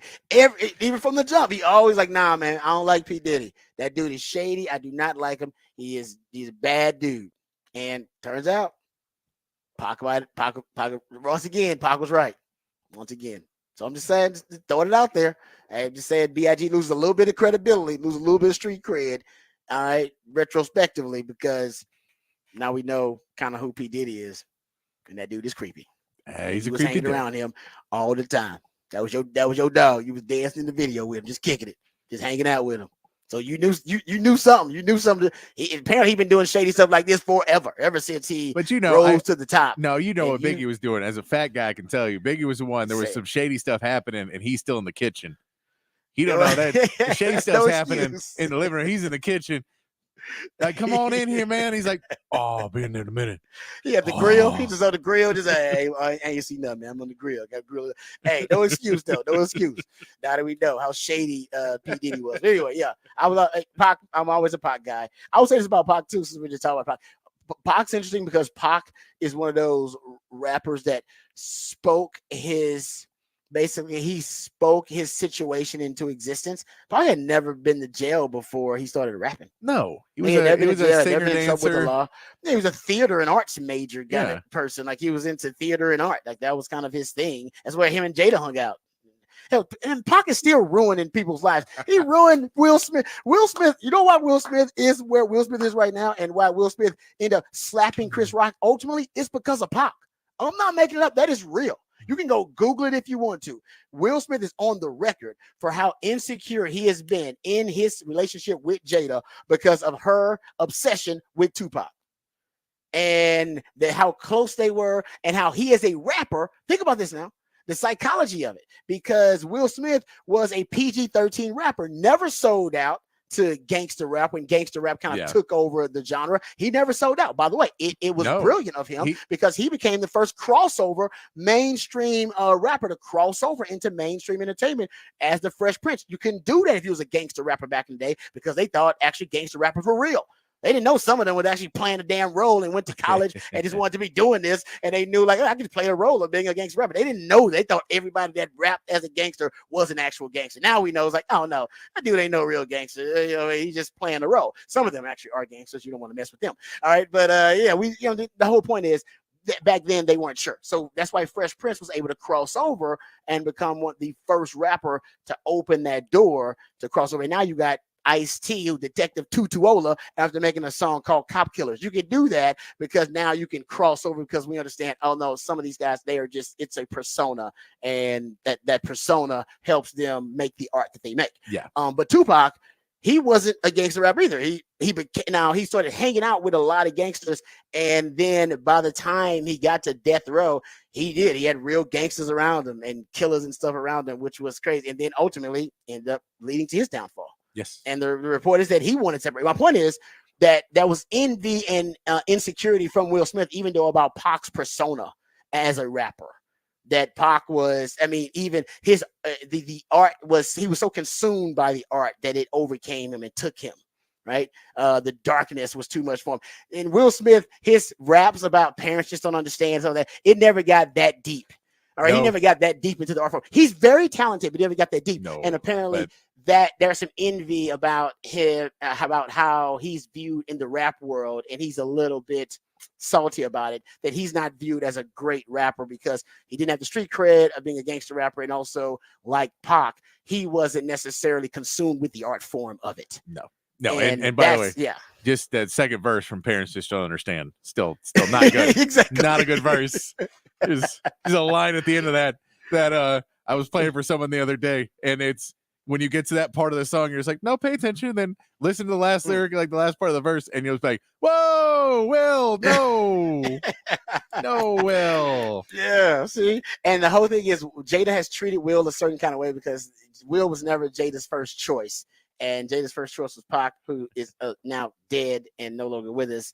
And that there's always been now in their relationship tension as a result of that. And she gaslights Will with that basically in their relationship and has for the entirety of it. And you can Google the articles, and Will Smith has been very upfront saying, yeah, man, I haven't really gotten over that. I can't get over her relationship with Pac. And it's something that he's thought about a little bit too much. There you go. So anyway, Pac's still ruining people's lives when it comes to Will Smith. The reason he slapped Chris Rock ultimately probably can be traced back to Pac. Anyway, way too much discussion about that. Thank you, Patrick, for that. All right, let's get to the topic for the big fat poll today. Then we'll get to the horn headlines, and then we'll talk some NFL news, notes, and nuggets, and also get to Ron's rant. But first, Patrick, let people know what the topic is for the big fat poll of the day. Big fat poll today. Who needs a bigger Game 3 for their legacy? Which player needs the biggest Game 3 for their legacy? Jason Tatum trying to make it back to he is the star of this Celtics team. Kyrie Irving trying to prove that he is not disappearing in the NBA Finals. Luka Doncic, who knows the next time he'll be able to get to the finals? Can he will his team to a victory and bring this series back and show that he can beat this Celtics team? Is it Jaylen Brown? Is he going to be the player that shows that he can, that he is the guy in Boston, that he is the star, the one he wants to be? Is it Drew Holiday showing Milwaukee that they screwed up trading him because he's still going to win a title? And he's currently the guy that most people are saying is going to be Finals MVP after game 1 and 2. So if he goes out and has another big game 3, that's 3 games that he would be the Finals MVP through. That would be big. If he wins Finals MVP over Tatum and Brown. Yeah, that would, like I said, wouldn't help Jason Tatum's legacy at all. No. Yeah, now he could. Like I said, if he has another big game, hey, he's going to be one of the front runners to win MVP. If he has another big game, and that's the reason they win, of course, too. But we'll see. I think Jason Tatum might be my pick right now. Just because right now they're winning this series, and even if they win it and he's not a significant enough factor, the narrative will continue to persist that he ain't got that dog in him. Yeah. And even though he's a great player, he doesn't have the respect of like the NBA community as, one of the elites of the game. Changes. It will literally right change below that group. It'll change the debate, which is still, but it'll change the debate over the offseason is, does Jason Tatum deserve a full max contract? Does he deserve the Supermax or not? That'll be the change of conversation, because they'll say, well, he's not that guy. He's never going to win you a ring. He'll be part of a championship team, but he's never going to win you one. Yeah. No, I'm with you. Like I said, we'll see how he finishes these finals, but right now it's not helping his cause of the narrative that he's not even the best player on his team, or at least he ain't got that dog, and Jaylen Brown does. And to be a leader of a team, and you should have that dog in you. That's what the alpha males in your locker room will follow, that kind of leader. And if you're supposed to be a Kobe disciple, come on, man. Kobe was all dog. All right, there you go. It's topic for the Big Fat Poll of the day. Let's get the Horn headlines. Let's get updated, educated, and informed, and then we'll hit some of the other topics and dive into some NFL news, notes, and nuggets. But first, let's hit the Horn headlines with Patrick Davis. All right, your Horn headlines brought to you by Top Gun Rentals and Lawn Equipment. In the NBA, Game 3 of the finals moves to Dallas as the Mavericks look to get their first win tonight. Kristaps Porzingis was diagnosed with a rare injury to his left leg that has left him questionable for Game 3. Luka Doncic reportedly received a pain-killing injection to numb the area of his thoracic contusion before Game 2, and will likely take the same action today before Game 3. Kyrie Irving will be a focal point in the game, as he has stated that he needs to be more impactful in a series that he has only shot 13 for 37 in. In Major League Baseball, the Astros even their series with the Giants with a 3-1 victory last night. Houston took the lead in the 5th off a throwing error to first that scored 2 runs, and Houston's pitching staff was able to hold the lead, only allowing 1 more hit in the game. The Astros will aim to win the series tonight with Framber Valdez getting the start, and the Rangers had a rough night against the Dodgers, losing 15-2. The night went from bad to worse when Grant Anderson allowed 4 home runs in the 6th, scoring 7 and putting the game out of reach. Corey Seager missed the start in his first regular season return to Dodger Stadium, but still resting his hamstring, but hopes to get on the field in the series. That is your Horn headlines. All right, thank you, Patrick, for the Horn headlines. A couple of pieces of audio that I want to get to here in regards to Bijan Robinson. I will say this about Bijan Robinson last year. I know Arthur Smith was fired as the Falcons head coach and play caller, and a lot of it was due to his unorthodox beliefs about using some of his elite star talents as decoys on offense. I know the fantasy world were very upset with this, so that they kept pointing out. But I will say Bijan, despite that, Bijan still was very productive last year. Bijan Robinson finished with 976 rushing yards and gained at least 4.6 yards per carry. He had 4 touchdowns. He caught 58 passes, 487 yards. Yeah. No, and 4 receiving touchdowns. He actually was a lot more productive than people were acting like he wasn't productive at all as a result of Arthur Smith. Now, Arthur Smith, he probably could have easily gotten over 1,000 yards. Yep. And probably could have gotten 1,500 total yards. But, honestly, like I said, he was still really productive. And this is why, because I talked to fantasy people and you saw what he did with limited touches and limited opportunities and how well he played in those, that he was not being the feature back. And you saw Algiers getting many of those carries, and you saw how much it was split, that he was getting the lesser end of a lot of this. and he was still dominating when he was in the game. And that's why I think people were not saying he wasn't ever productive, but he was just, man, could you imagine what he could do if you actually used him? Yeah, but you guys are talking about giving this is fantasy. It's fantasy football thing, yeah. people. But you're talking about the usage and the load on running backs. Literally, we've had the discussion about the shelf life of running backs and how you can run them into the ground if you're using them too much, and they need to have a backfield that has someone to help you shoulder that burden of the usage. We've talked about this, and I think that's where Arthur Smith was going with that. No, he's a young running back. I don't want to overburden him just yet. This is not the time to just run him into the ground. And by the time we're trying to re-sign him to a deal for a second deal, he's no longer he's Ezekiel Elliott because you ran him into the ground and he's done. We're not trying to do that. So I think that was part of the thought process. Fantasy football people, all they care about is, hey, I need to win my league, and I drafted that dude real high, and I need him to get more yards, and I can get more points. And it's like, well, that's not the world we're living in. We're living in a world where we have to consider that these guys, that there's a physical toll, especially in a 17-game season, trying to make the playoffs, going to be even more games. I mean, and running back, there's no position that deals with wear and tear and gets hit by 300-pounders as much as the running back position does. No, I think that's more what it was about. But I'm not saying I'm not trust me. I'm not taking it for but then I'm just saying I think that's probably what it was. Then you pull him out somewhere and you play him in the red zone more, and you play him in crucial situations more, and you use him to win games more. That was a problem. It's like, again, and fantasy wise is why I know those numbers weren't right, is because you'd see it in fantasy wise they weren't right. But on the flip of that, when you go and look into it, you go, no, but he's not using him in a lot of situations where he should, and he would have him on the field and then use him to block or not, or send him out on a decoy route or whatever he would do. That was, I don't think he didn't use him at all, but it was when you saw how good he could be, it gives you more hope for the future. But yeah, I still think he was underused, but he gets underused. No, I'm not saying that he wasn't. I'm just saying I don't know if people are considering that's part of the equation too. Yeah. In the fantasy world, I don't know if they consider that enough. But yeah, no, listen, I do believe they are going to put more in this play. As a matter of fact, this is the sound that we have of Raheem Morris. We have the sound of Raheem Morris, the head coach for the Atlanta Falcons now. And he is. Actually, I think do we have Bijan sound or we have Raheem Morris sound? Sorry, let me make sure I have the right thing. Oh, we have there's Raheem Morris and there's Bijan. But if you have the Bijan sound, we can play the Bijan sound. That's fine too. I have the right one up there. Okay. I had the Raheem Morris sound. We're ready to go. You got it? Okay. Yes. Yep. Go ahead. Let's play the Raheem Morris sound. Here you go.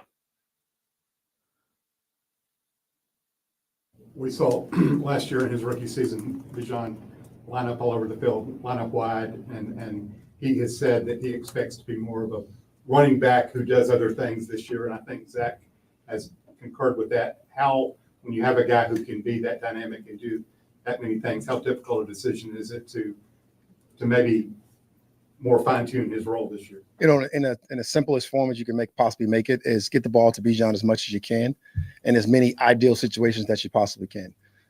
For him, he's so talented. You don't want to limit the things that he can do, but you also don't want to water it down so much that he's not doing anything that he can do great, right? When you get the ball in his hand, he makes people miss. He gets extra yards. He's able to fight for extra yards. He breaks tackles. He's fast. He's explosive. He's strong. He can do so many things. You can get overwhelmed sometime, maybe as a play caller or even as a designer. But for him, I really think he enjoys the whole process. I think he compared himself to that Christian McCaffrey role. And if we can get anywhere near the great player that Christian McCaffrey is, I think we'll all be pretty excited. Did that make you nervous at all to hear him say that? No, I'm never going to take away a guy's confidence. You know, like it's something about that youthful arrogance, man, that just excites me. So like I absolutely love that. All right, there you go. That's Raheem Morris talking about how they're going to use Bijan. So yeah, he's implying, no, man, we're about to load him up. So fantasy people are, they're salivating right now. And here's sound of Bijan also talking about what, how he's going to be used and his new role coming up in this offense now after obviously the post Arthur Smith group, but this is still going to be an offense that can weaponize Bijan Robinson. Here's Bijan talking about his role with the Falcons this season.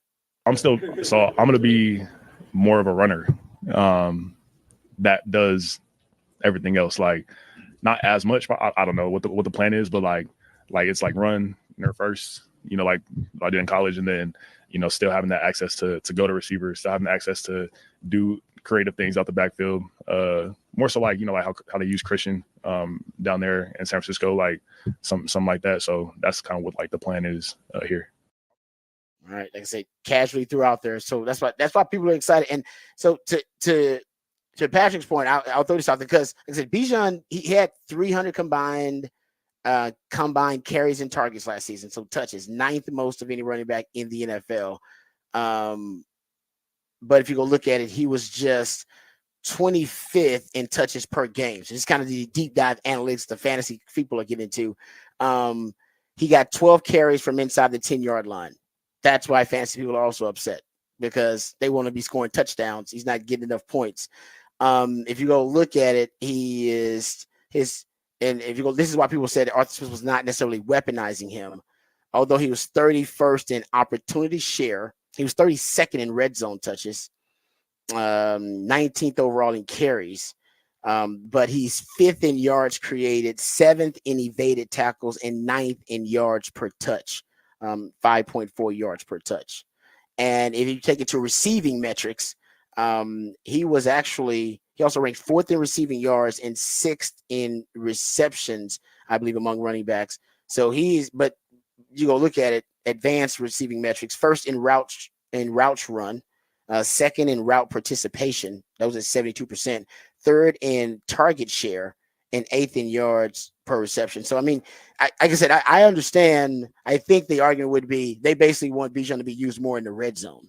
I think it's the argument for a lot of fans because they don't think he was targeted enough or got enough touches or weaponized enough in the red zone. But like I said, I think Arthur Smith was leading up to that. I really do. I think he didn't get enough time to do it. They got to win games while they do it. But I do think he was getting to that.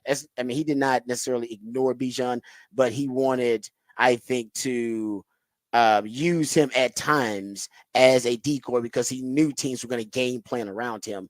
And that's not what fantasy people want. And honestly, it's probably not what the Atlanta Falcons want. So Raheem Morris is telling you, no, we getting Bijan the ball early and often in a lot of different ways. And it's basically kind of the Sean McVay kind of Shanahan system that they're bringing in as well. So there'll be opportunities for him in the running game. Certainly, they're going to be running that zone blocking scheme, the Shanahan zone scheme. They also run more power concepts than the Shanahan do too, and that's something that Bijan's used to because at Texas they ran power concepts, they ran duo at Texas. Those are concepts. So you could argue there wasn't enough versatility in the run game for the Falcons either. By the way, the Falcons' offensive line is pretty damn good, and Zach Robinson, I believe, is the offensive coordinator for the Falcons. So, like I said, coming from that Shanahan system. All right, there you go. So that's some NFL news, notes, and nuggets. Can we get to this Robert Saleh sound just really quickly? So Aaron Rodgers missed a practice of mandatory OTAs minicamp recently, and the reason that it became a big story is because apparently it was not excused. It was an inexcused absence from practice, even though the coaches knew. I believe for it to be excused means that the coaches have to agree on it. I don't know. I don't know what the disagree about inexcused and excused. He's still not there. Yes. But it's considered an inexcused absence as opposed to an excused absence. So I don't know how they determine how it is excused and who deserves. He's the head coach, so I imagine he's the one that says nope, it's inexcused. So a little bit of tension there with the Jets. Here is Robert Saleh, the head coach of the Jets, talking about it was 2 players who actually had inexcused absences, but of course Aaron Rodgers got more attention than the other. Is Hassan Reddick attending minicamp? No, so we've got 2 inexcused absences. One obviously being Hassan.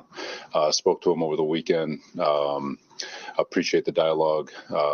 He's in a really good place mentally, working his tail off like we already know, and but he's choosing to sit out this one inexcused. The second one is Aaron. Aaron and I spoke before OTA started. He's been very good in communication. He's been here the entire time. It's inexcused, but he had an event that was very important to him, which he communicated.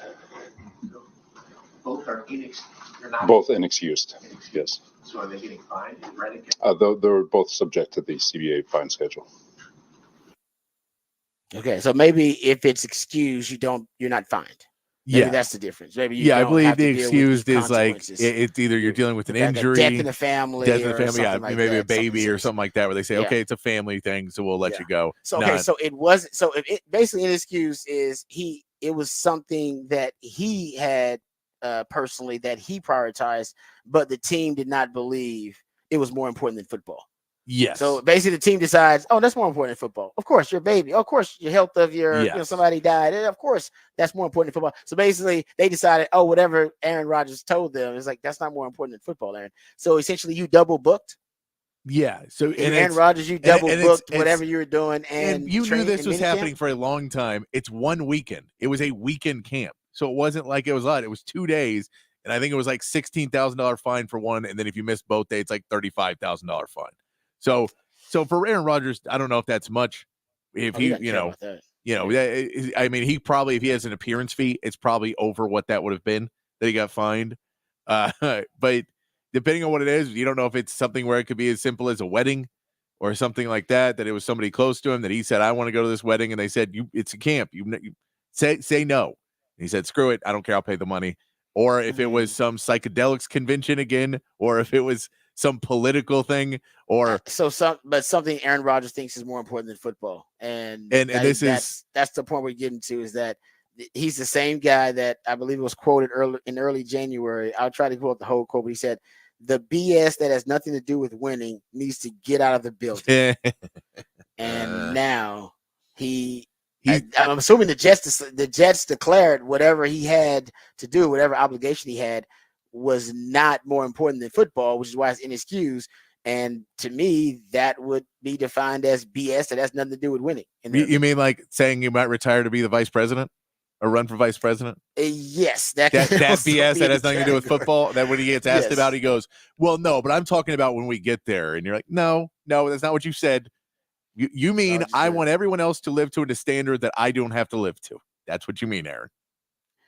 Yeah. Oh, I got the whole quote here. It is before we go to break. He says, anything that doesn't, this is Aaron Rodgers. And this is from Pro Football Talk early in January. Anything that doesn't have anything to do with winning needs to be assessed. So anything in this building that we're doing individually or collectively that has nothing to do with real winning needs to be assessed. It's not a half the time thing. It's not a sometimes thing. It's not a most of the time thing. It's an every time thing. If you want to be a winning organization and to put yourself in position to win championships and be competitive, everything you do matters. And that bull blank that has nothing to do with winning needs to get out of the building. So that'll be the focus moving forward. Okay. So what did you have to do? Now you gotta answer this, Aaron. Now you gotta answer people. So what you have to do though is, because that whatever you have to do that you consider more important than football, people are gonna want to know, is that the BS that has nothing to do with winning? Yeah, that's standard. It's a wedding. People are gonna say that's BS that has nothing to do with winning, Aaron. He'll say no, but it's different because of this. I'm special. I don't have to play by the rules. Exactly. All right. We'll come back. We got Raj rant on the other side. We'll talk about the best rosters in the NFL. We'll also get into some other NFL news, notes, and nuggets on the other side right here on the Rodcast featuring Patrick Davis. I'm Lifetime Longhorn. Rod Davis coming back on the horn.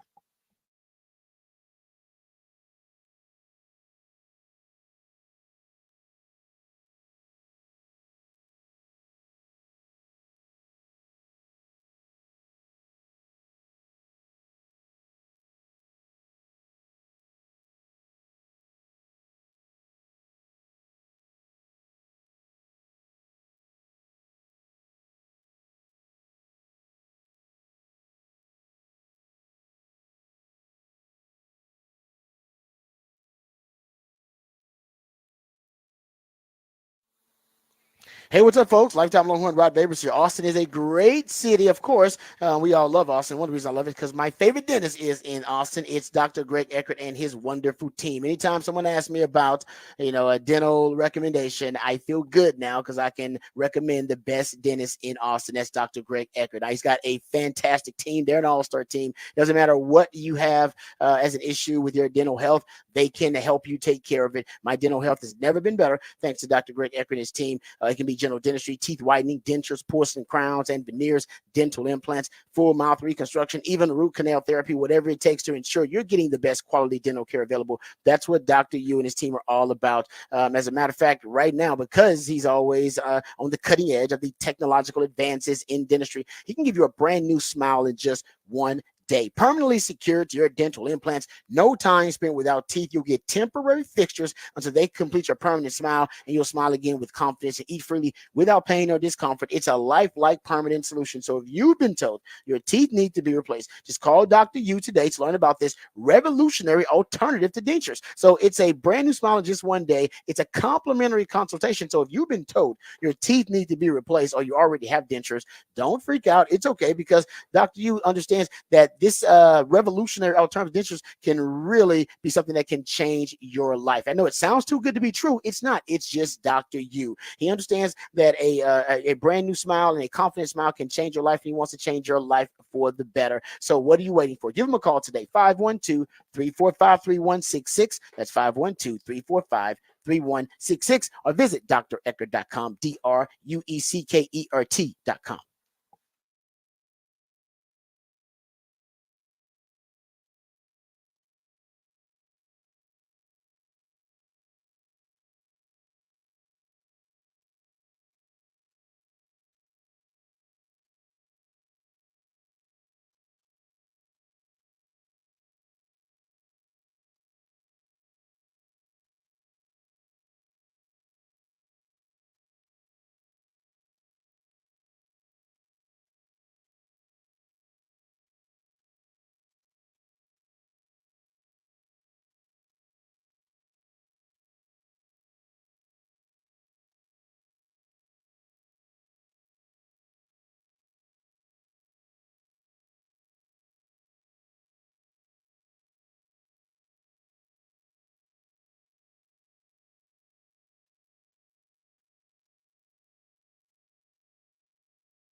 All right, welcome back to the Rodcast. I want to get into a little discussion about NFL rosters here. I saw a ranking from Pro Football Focus about the best rosters in the NFL. Just wanted to go over where they had the Cowboys and the Texans in the best rosters in the NFL, because I was thinking about something about the Cowboys defense, and I was asked, do I think the Cowboys defense is going to be just as good as they were last season, or at least under Dan Quinn?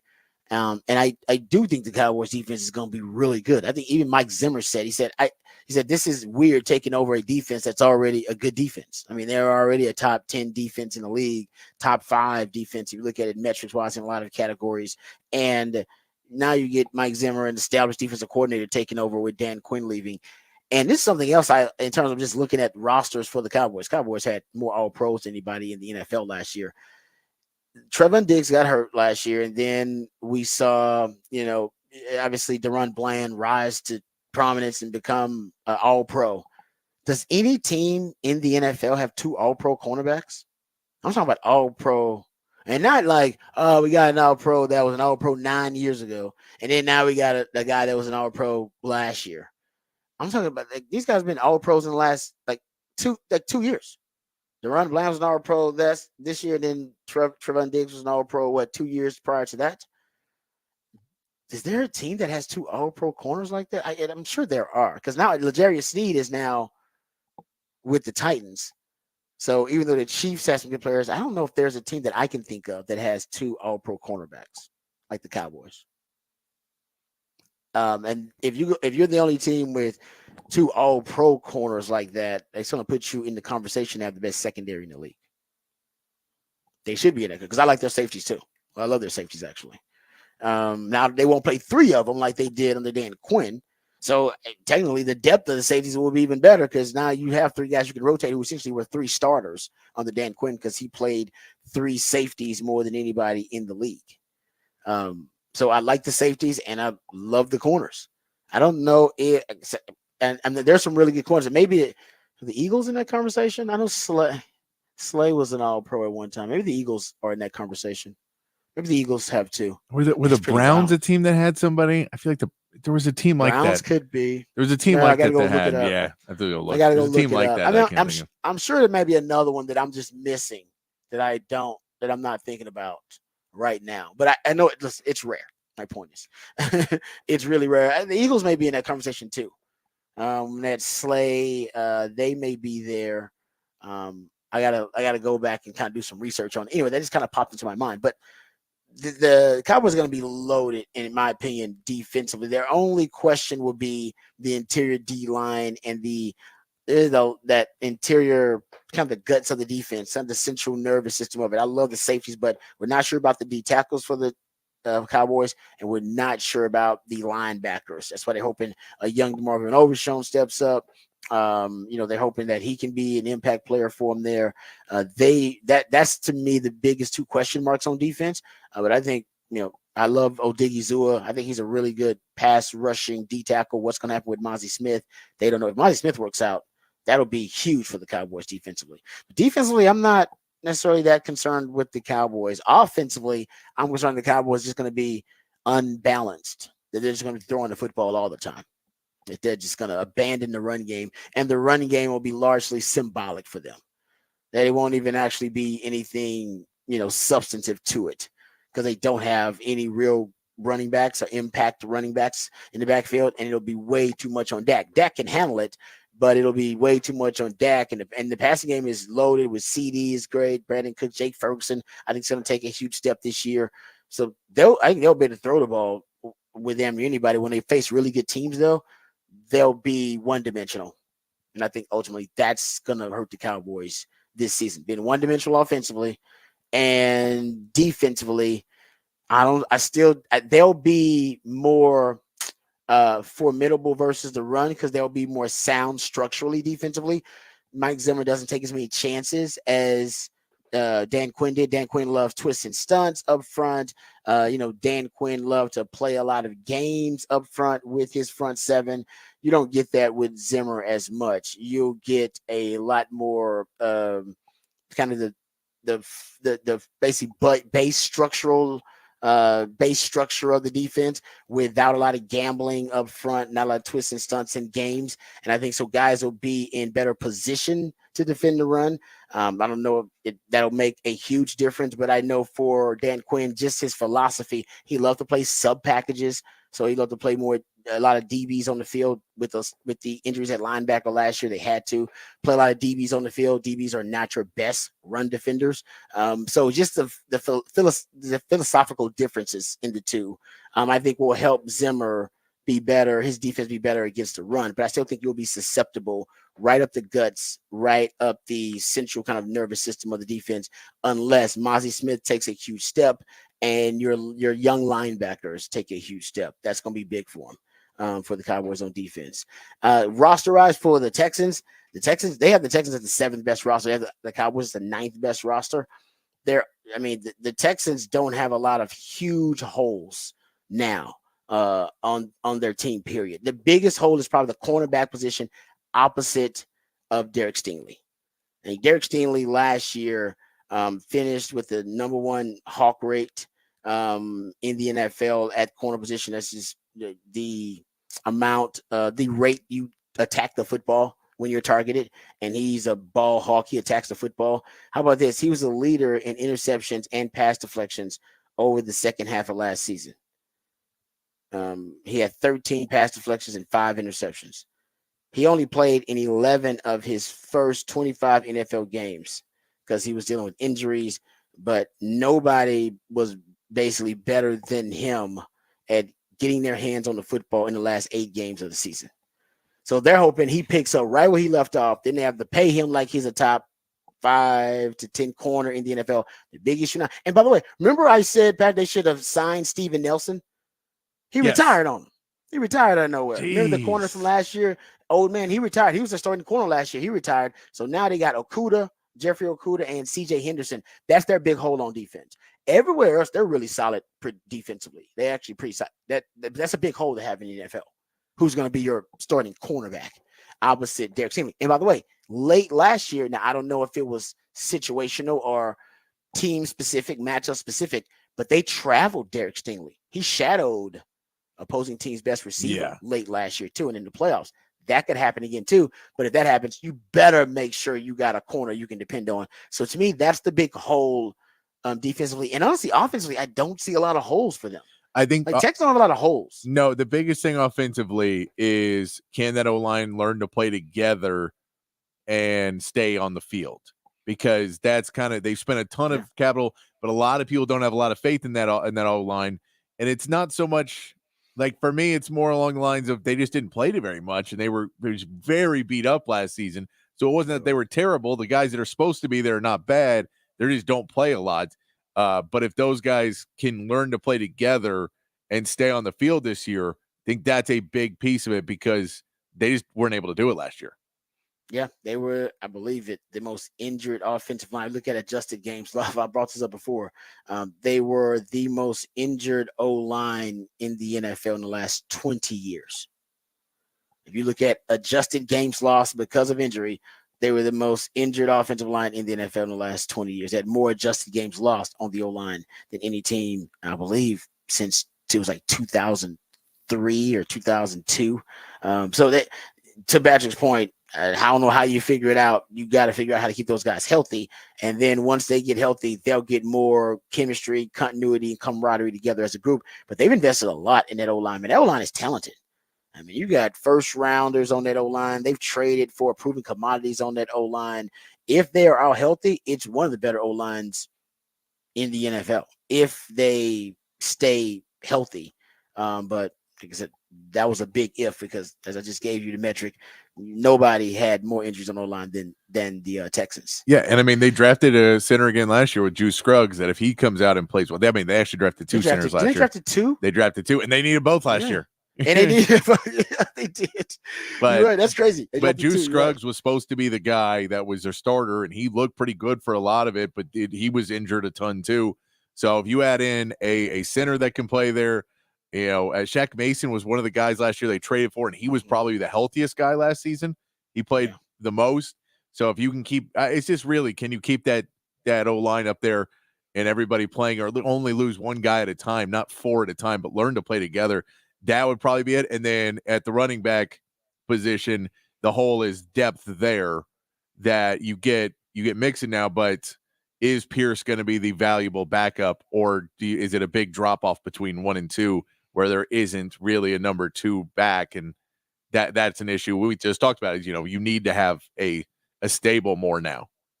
Yeah, man, what's going on with the Jets? Since we're talking about that offensive line adjusted games lost. Yeah. So the Jets in 2023, they had 46 adjusted games lost on the offensive line. And in 2022, it was 54 adjusted games lost on the offensive line. Both of those rank in the top 15 all-time most injured O-lines since 2001.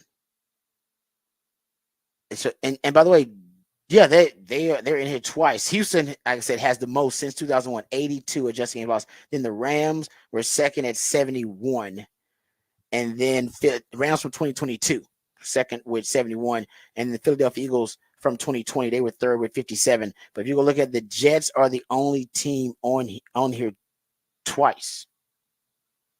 Yeah, they're the only team that's on here twice, and then back-to-back years.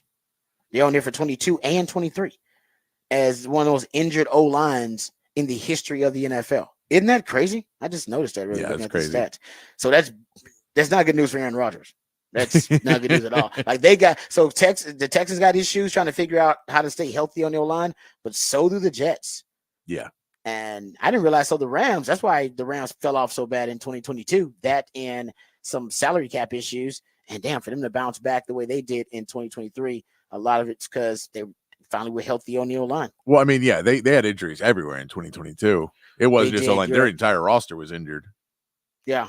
But I'm just looking at, you're right about that. I'm just looking at like this is the most injured O-lines since 2001, basically, is what kind of the list I'm looking at here. Man, Tampa Bay in 2022, they're on this list too. Tampa Bay in 2022, they're on the list. They make the top 10. Anyway, all right, there you go. So there's some roster discussion about the Texans and the Cowboys. We come back, we'll have what the facts, what the stats. We'll have stats from the sports world and beyond right here on the Rodcast, featuring Patrick Davis on Lifetime Longhorn. Rod Davis coming back on the horn.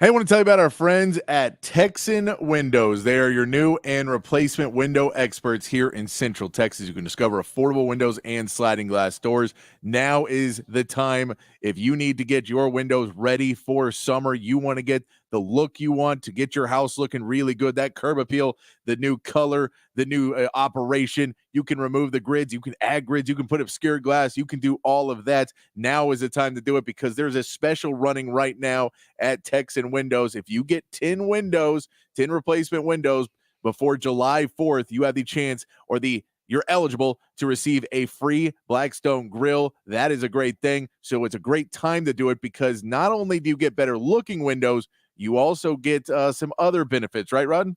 Oh yeah, perfect time to do it. We know Texas is starting to get really hot. Those hot summer days in Texas are fast approaching triple digits.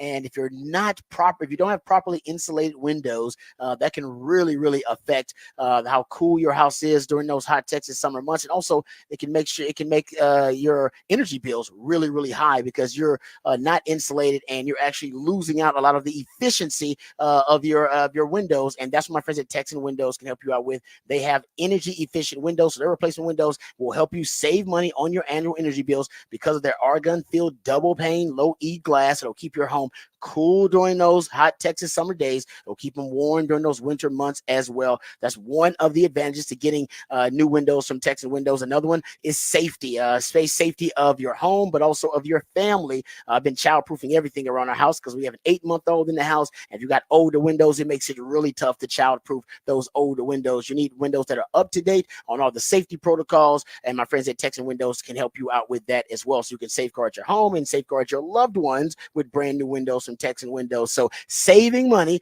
and also protecting things that you love. 2 other reasons why you need new windows from Texan Windows, and my man Patrick will let you know exactly how you can do it.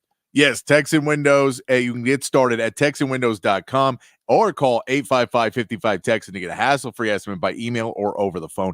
Or just stop by their showroom in Buda, got a new one there, or Fort Worth to check out their in-stock windows. And we'll tell you again, for the month of June through July 4th, when you make the purchase of 10 replacement windows, you're eligible to receive a free Blackstone grill, a little added bonus so you can enjoy your summers with cool house, cool outdoors, and a cool grill. All that from Texan Windows. That's TexanWindows.com, TexanWindows.com. Texan Windows, your replacement window experts.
All right, welcome back to the Rodcast. Time for What the Facts, What the Stats here on the Rodcast here. Okay, so I got a little stat for you. If you look at quarterback leaders in yards per attempt since 2018, so from 2018 to present, so, you know, that's what you got, a 5-year sample size, 2018, 19, 20. You got the 6-year sample size there.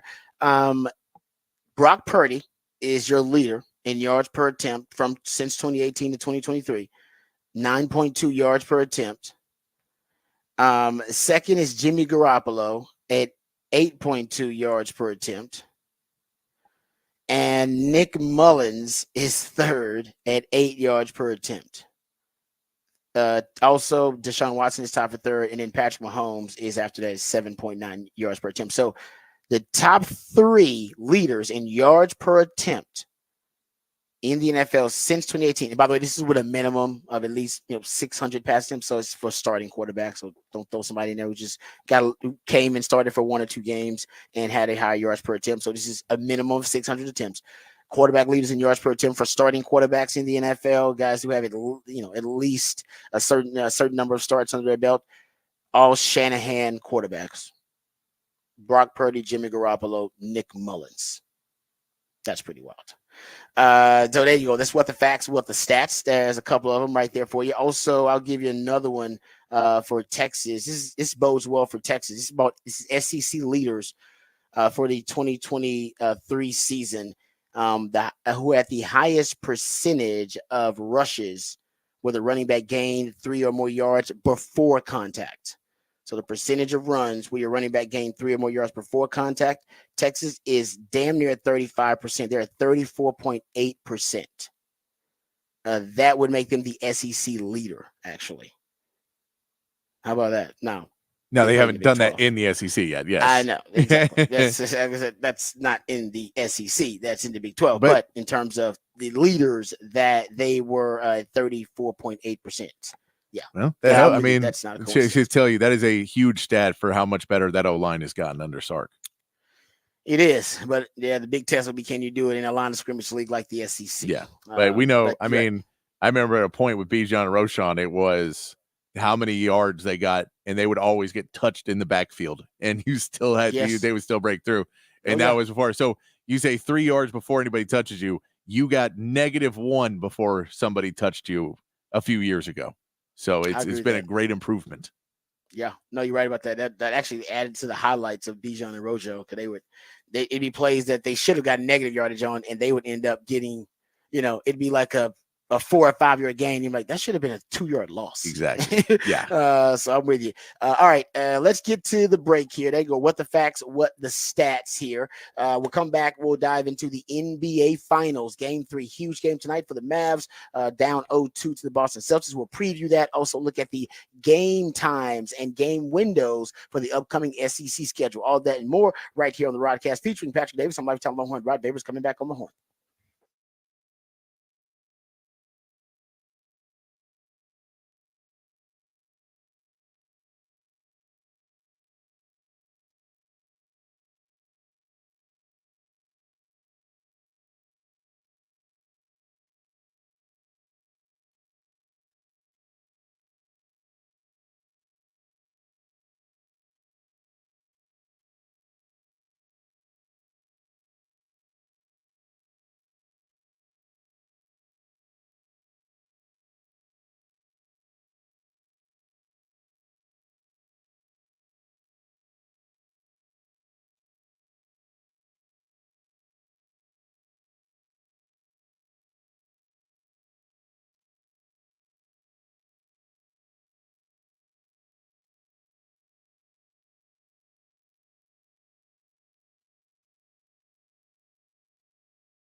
All right, welcome back to the Rodcast. It is a One Artist Wednesday. This is my man Patrick, the Dillionaire, comes up with all the musically themed days of the week, but he goes deep down the rabbit hole into the catalog of one specific artist or group. And today we are all blessed and lucky because it is the late great Tupac Shakur.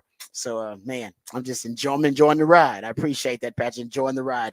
Lot to choose from, and I would say this. I still don't know in hip hop if there was anything more anticipated than Pac getting out of jail and signing with Death Row. Like, I don't know if anything in hip hop has been able to really kind of replicate that moment and what it meant, because he got bailed out of jail by Death Row, by Suge Knight. Yeah. Suge Knight paid the bail, got him out of jail, and then it was literally, he knew he basically purchased a mercenary to help him bring Death Row back to prominence. And then you had you had the combination of Dr. Dre, Snoop, Tupac. Oh man, that I don't know if you've had a confluence like that in hip hop in a long time. I don't know, because then in terms of the anticipation of it, I mean, Pac was already huge when he went to jail. You know, had the Me Against the World album and all that kind of stuff. And so Pac was already big and large in life. And then Death Row was already, at the time, it was already an iconic brand that had established itself. And then they teamed up and hip hop was never the same. Yeah. I don't know if we've had anything like it. I don't know. I don't know if I could pick one out that was, I don't think there's, not in terms of this, like I said, the confluence of all how it happened and the buzz, like Pac going to jail and then him bailing Pac out. And it's like, nope, they teamed up. And then the beef happens. I wish I was the timeline of when Pac was bailed out of jail. And remember, like the Source Awards, where, you know, that's when Suge Knight calls out P. Diddy and it's like, hey, if you want to be a rapper, you don't want the producer all in your video, come to Death Row. All right. And then, that's when, Snoop and start saying, y'all ain't got no love for West Coast and Death Row. And I want to know if Pac was after that or before that. But either way, my point is, it was a combination, all those different things. Yes. And I don't know if we've had anything like it that replicated how exciting that was for the hip hop community. Not sure. Yeah. There's nothing like it. I still don't think that I can't think of anything that compared to it, even to this day. All right. Anyway, there you go. Well, talking about Pac a little bit because he is the artist featured for the One Artist Wednesday. All right, let's get to the topic for the big fat poll of the day. Then we'll get to horn headlines, and then we'll start breaking down this Mavs Celtics Game 3 of the NBA Finals. But Patrick, let the folks know, speaking of NBA Finals, it is NBA Finals related, what the topic is for the big fat poll of the day. Big fat poll of the day today. Who needs a bigger Game 3 for their legacy? For Game 3, there's a lot of people that could help make their legacy. And is it Luka trying to say that, I don't know, the next time he'll be back, and if he powers this team through in a Game 3 to pull the series back and show he can get a win in Game 3 and not let this series get out of control and get out of hand, because not right now. It's still anybody's series right now. They've just won 2 at home, but Game 3 is crucial for the Mavs. Is it Kyrie showing that he can show back up and that he can beat this Boston team and start to get confidence in there? Is it on the other side? Is it Jason Tatum and Tatum trying to prove that he is the guy in Boston, or Jaylen Brown proving that he's the guy in Boston? Or is it Drew Holiday giving a big screw you to Milwaukee, saying you shouldn't have traded me. I'll go win a championship somewhere else and I'll be the finals MVP. I wish it was Drew Holiday, but I don't think it is. I don't know if his name's going to be big enough, because he's not borderline on a true superstar and doesn't have that much star power. I don't think he has enough star power. But I love that storyline. To me, it's got to be Luka, Kyrie, Jason Tatum, one of those guys that has that much star power where this could tilt the narrative of their legacy. And honestly, I think it might be Jason Tatum, strangely enough. I feel like Luka's going to have another shot at the finals. Luka's already had, how many different iterations of the Mavs have we seen around Luka already? Really, two. We've seen the two big ones were the Porzingis, Brunson, Luka one, and now there's the Kyrie Luka one. Yeah. And exactly. It is, but if it's 5 more years, like that's what I said, Dirk Nowitzki, it took him 5 years between when he went the first time and when he went back and won it. And we say he's 25 now. It's young, but he'll be 30 in that second one, and that changes things a bit. And we know how beat up he is now. The beat up 25-year-old's different than a beat up 30-year-old, and how he's able to take care of his body to get through there. Nothing's guaranteed, and it's hard. It's hard to make it to the finals, especially in the West. Yeah, it's just really, really hard. It's a lot of young up and coming like teams that are rising up in the West, like the Timberwolves and like OKC. You're right about that. That's a good point. It ain't easy. So I mean that's what I say is it's big, and I mean it's a big thing. Is if you have that, it hangs over your head for how many years? If you get swept or you go down 3, like that's a big one to have for a while. That even though they'll say, well, Boston was dominant, it's still not one you want to have, that you couldn't pull that off and get there. Yeah. And whatever else there is, whatever any other argument there's going to be, at the end of the day, they'll say that was Luka's team and they couldn't, and they just couldn't get it done, and they weren't the good enough team. So I think it's important for his legacy. At 25, it's hard to say that, but it's important. It's like Jason Tatum's 26. It's not like he's an old man either. But those are the stories that will persist. And when people talk about their legacies, this game will be a big turning point of does this become a series, or is this not going to be a series? And even if you lose, Luka can still become legendary. He can still do the stuff of legend in a series where you lose, because he can push it to 6 or push to 7, and then people will still give him his props and street cred going on. Man, Luka, they got to put more weapons around Luka. They got to put more pieces around him. But Luka is one of the top 2-3 best players on the planet. And like you always say, this is the postseason for him to help win his MVP next season. Yes. And I love the way you put that, because I think you're around the money there too. It's a good question there. I want to say it's between Jason Tatum and Luka. That's not obviously jumping out on the limb. Those are the 2 big stars of this series. But I feel like it's more about Jason Tatum, because they're gonna win this damn thing, and him not even being a factor. I take that back. He is a factor. He is, but he's not having. Him not having a superstar type campaign in the finals. No, and to have superstar impact, and to have a thing where they say you're supposed to be the superstar, and your name is not going to be discussed in Finals MVP right now. It's not in the discussion. You're 3rd, 4th on Finals MVP discussion. Yeah, because some people are putting Luka in there before him, even though he's not going to win it if they don't win. Yeah, but.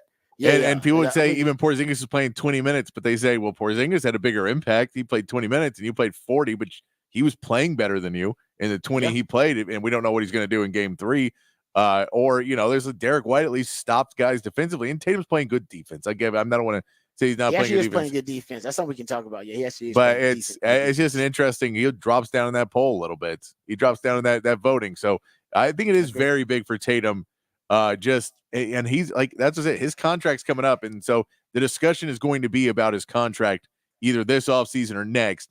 And in all the NBA shows in their downtime, that'll be the discussion. Hey, this Celtics team's really good, but man, do we overrate Jason Tatum? Is he the most overrated player in the NBA? Is he that guy because he didn't show up in the finals? That's not a conversation you want to have for an entire offseason. No, it's weird. Like he just basically, it's crazy. He's getting the accolades, but he's not getting the respect of the NBA community. I think he wants the respect. He wants like, man, they're not respecting me enough. I don't get enough respect and admiration among my peers in the NBA community. That's what this postseason is about for Jason Tatum and his legacy. All right, good question there for the topic for the Big Fat Poll today. Let's get to the Horn headlines, and then we'll dive deeper into the Game 3 matchup between the Mavs and the Celtics. Big game tonight. Got to feel like an elimination game for the Mavs. But first, let's get to the Horn headlines with Patrick Davis. All right, your Horn headlines brought to you by Top Gun Rentals and Lawn Equipment. In the NBA, Game 3 of the Finals moves to Dallas as the Mavericks look to get their first win tonight. Kristaps Porzingis was diagnosed with a rare injury to his left leg that is left questionable for Game 3. Luka Doncic reportedly received a pain-killing injection to numb the area of a thoracic contusion before Game 2 and will likely take the same action today before Game 3. Kyrie Irving will be the focal point in the game. As he stated, he will need to be more impactful in the series. He's only shot 13 for 37 in. In Major League Baseball, the Astros even their series with the Giants with a 3-1 victory last night. Houston took the lead in the 5th off a throwing error to first that scored 2 runs, and Houston's pitching staff was able to hold the lead, only allowing 1 more hit in the game. The Astros will aim to win the series tonight with Framber Valdez getting the start. And the Rangers had a rough night against the Dodgers, losing 15-2. The night went from bad to worse when Grant Anderson allowed 4 home runs in the 6th, scoring 7 and putting the game out of reach. Corey Seager missed a start in his first regular season game to Dodger Stadium, still resting his hamstring injury, but hopes to get on the field in the series. That is your Horn headlines.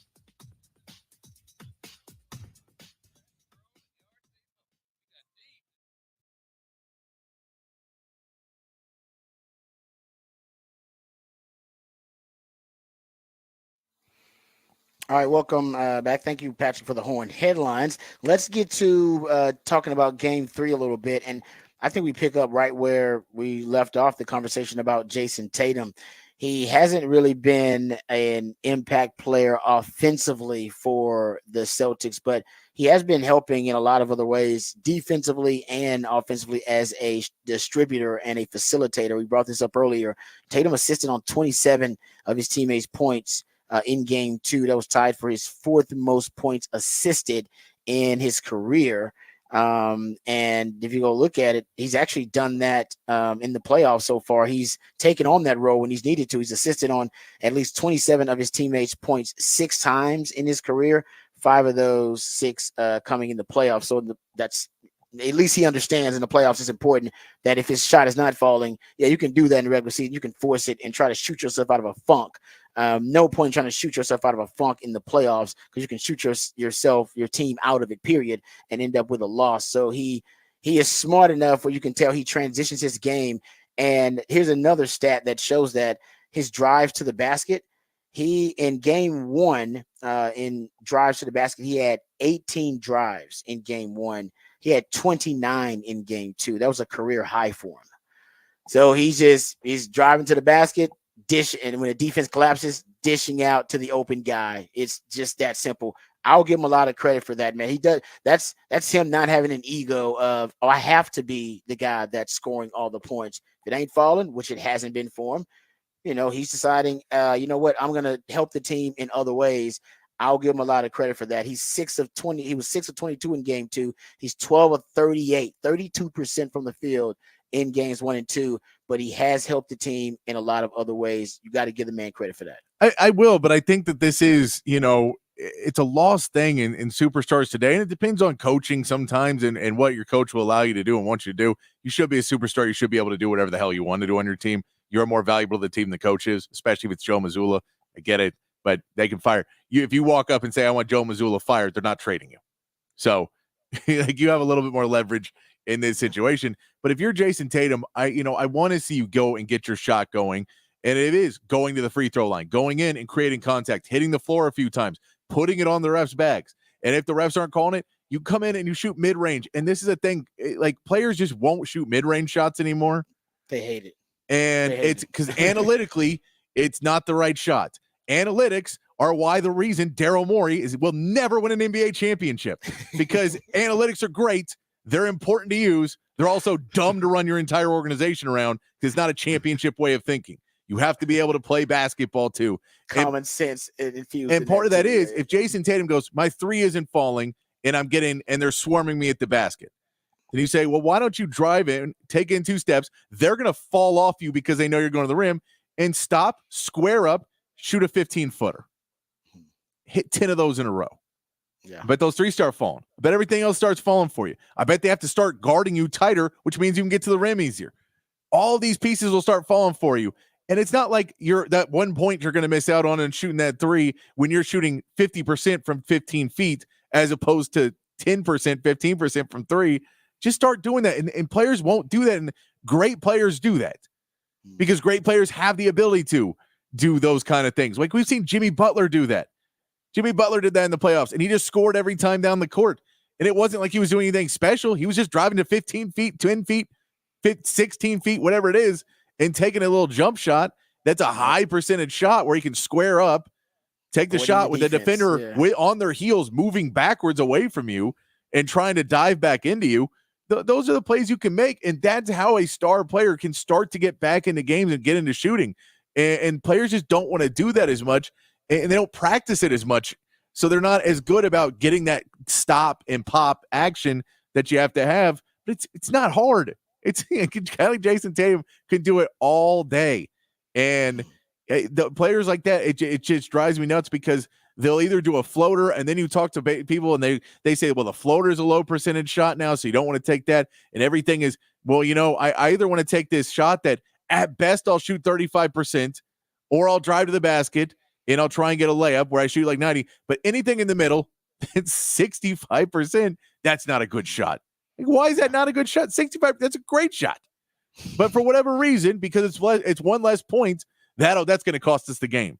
And they'll jack up 10 threes in a row and shoot 1 for 10 and think that's somehow better because analytically, we can get to, we're not taking the lower percentage. So it's too low a percentage. The stats would say it'll even out. And you go, but those are people that aren't thinking analytically. You're getting the stats from people that have played the game correctly. And then you go back analytically and try and change your mindset to fit that, which then changes the numbers and makes it not real. It's like AI. AI, if you don't add new things into it, it doesn't exist. It's all about what's already been done. And so there's parts of it where when you see a player like that, you have to use mentality in those situations. He doesn't do that as much as he needs to do to get going. And so while it is nice that he is distributing the ball, you need to have 20 a game, and you need to shoot a higher percentage of shots. You have to be part of this if you're that guy, and he's okay being the background, and that's if you're the Celtics, that's not something you want to see going forward is, well, when everything's rolling and everyone's hitting, he plays pretty well, but when the going gets tough, he passes the ball really well. Yes, basically no, you're right. That's basically what that stat proves is that in the playoffs, going getting tough because those are your better teams. Yeah, he becomes more of a facilitator than a guy that can create his own shot and get whatever he wants on the floor. If he wants to be a facilitator, he can do that, but he's being almost forced into that role. Yeah, like you're the facilitator and not the superstar or the main scorer. He doesn't call enough pick and roll. He doesn't call enough screens. We see Jaylen Brown call screens all the time and call for guys to come out and screen for him. And he'll get mad at him when they screen him on the wrong side, the side he didn't want it to screen on. And Jason Tatum gets a ball and he drives it and he misses it, or he shoots the three and he misses it. That's the end. And I need to see him take more control of it and try and find ways. And so he's so good that he can settle. But that's like one of those things people would have a problem with LeBron is him passing the ball in situations where, either one's a bad shot, but you're the guy we want to take the bad shot. And so there, and sometimes he gets flack for that he shouldn't, and times that he should. This with Jason Tatum, you feel like this is the time, man. You have it. You're up 2-0 in this series. You have to go try and. It's not being aggressive of forcing threes. That's not what I mean. It's not being aggressive of driving in and getting your shot blocked over and over again. It's getting other ways to score points. There's other points to be scored other than 3-pointers and dunks. There's other ways to score in basketball. I know sacrilege in 2024 to try and score any other way, but there's ways to do it. But those other ways don't make the Sports Center highlights. Only dunks and threes do. You know what makes Sports Center? They don't show a lot of mid-range jumpers. Who gives a crap? Throws. They will say that your stats. No, that's my point. I agree with you. My point is that is the cycle. You understand about a generation that was raised in the highlight reels. They were raised watching highlights, and that's what. Even though it is analytical, it's also what brings the most eyeballs and what brings the most excitement, which are threes and dunks at the rim or plays at the rim. What is not exciting is a mid-range jumper. Yes. That's what the Spurs were doing for years. What's not exciting is getting to the free throw line. So it's also something generational about this generation. Yes. They want the splash plays, and those aren't splashy. No, and I get, and I think that too. But yeah, it's when you have something that analytics were a way to back up a lazy style of basketball in other ways. And so people went, oh no, I just want to shoot threes and lay the ball up. That's all I want to do. And then the analytics were like, well, that's the best play to do. And they go, well, fine. Why would I ever do anything different? That's the best way to do it. And I never heard that, but I kind of agree with you, actually. That's a nice take. It's a pretty good take. It's just frustrating because you play basketball and they're like the age-old ways of how to make things better and how to earn different, earn your shot back and get back into games. The people just don't do them as much as they used to. And then you'll see a player that'll start doing it. And everybody and that was the thing. Jimmy Butler's not the best 3-point shooter in the league. He's not a great 3-point shooter. And last year, everyone was just talking about how he's hitting. Michael Jordan was never a great 3-point shooter. He was not at all. No, that's one thing about even the Spurs dynasty. They were not a great 3-point shooting. They didn't shoot a lot of threes. They weren't necessarily great at it. But the 2-point shot. That's basically how they made. What's one of the most their dynasty famous Michael Jordan shots of all time? It's about a step back 18-footer, right? Mm-hmm. That's what I'm saying. Do that, and then you'll see Jason Tatum will have 35 points. They'll win the game, which I don't do it. Then I want the Mavs to win, but. If you want to go out there and play at that level, take those easier shots at points, work on that part of your game, get to where you can square up and get back into it when your 3-pointer is not falling. And once the shots start falling, you start feeling better about it, you'll be able to move back and hit those threes. But if you were just taking layups and threes, it's a lot harder to get that 3 to start falling because your confidence level is never really going to go back up. Yeah, it's going to be interesting because, like I said, Jason Tatum, he's playing well on the defensive end, too. In game 2, he was the screener defender against Luka on 11 ball screens. He was the screener defender that ended up on Luka after he switched. And the Mavs scored just 4 total points on those 11 opportunities versus Jason Tatum when he was the screener defender and switched onto Luka. And it was a Luka floater, getting to your point. Then there was a bad fadeaway that he hit on him too. But actually, Tatum's been good defensively. Goes to your point about he's a great player, so of course he can do almost anything he wants. So defensively, he's been contributing, and as a facilitator, where you haven't seen him break out is as a scorer, and you may be able to give some credit to the Mavs defense. I was talking on the text line says we're missing the point because they're still winning the games. I get it; they're not scoring enough. Like, I get it. Their defense has won 2 games for them. The Mavs have scored under 100 points in 2 straight games. That has nothing to do with offense. What we just talked about has nothing to do with offense. The Celtics defense won them 2 games, and they've scored enough points to get over that. And they should. They have 5 All-Stars on that team. You should be able to. But, the point is, you need to be – if the Celtics want to win in a sweep, you really need to get up to over 110 because that way they're going to be able to win. I get it.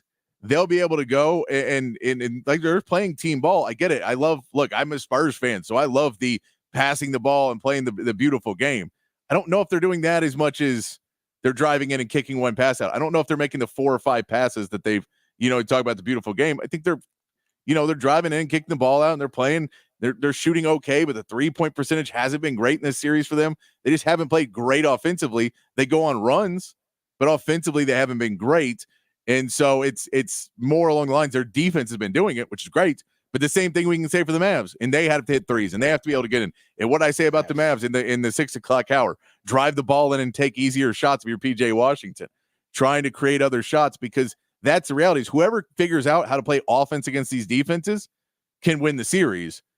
And it's just right now there's more offensive players. Whoever actually gets hot from 3-point range. And it's right now there's more hasn't happened to either one of these teams. Yeah, and there's more offensive players on the Celtics than there are in the Mavs. So they're being able to win it out. Yeah, they have more solutions. Yeah, exactly. More options. Yeah, because basically the Mavs got 2 options right here. It actually kind of 3. You just brought up another one.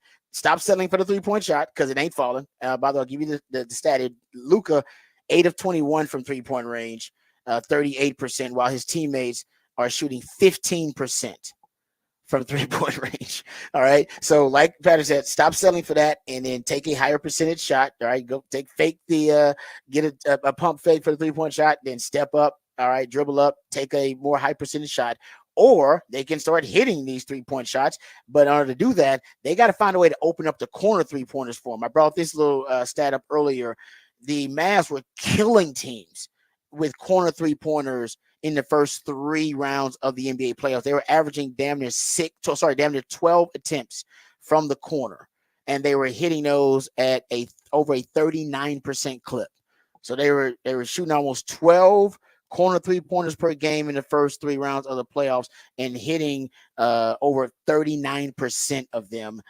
They were shooting 22, as my man Patrick describes them, above the break 3-pointers per game, and they were hitting 36% of those shots in the first 2 rounds of the playoffs. Now, with the Boston Celtics having the best 3-point corner 3-point defense in all of the NBA, they have now they have forced the Mavs into shooting more above the break 3-pointers, because now they're shooting 28 above the break 3-pointers, or at least averaging that in the first 2 games, only shooting 4 corner threes on average per game through the first 2 games. So they've taken away the corner 3, which was their favorite 3-pointer, taking that away. They got to find some way to open that up, because that was their money spot and from the 3-point line, and they're not going to allow that to happen.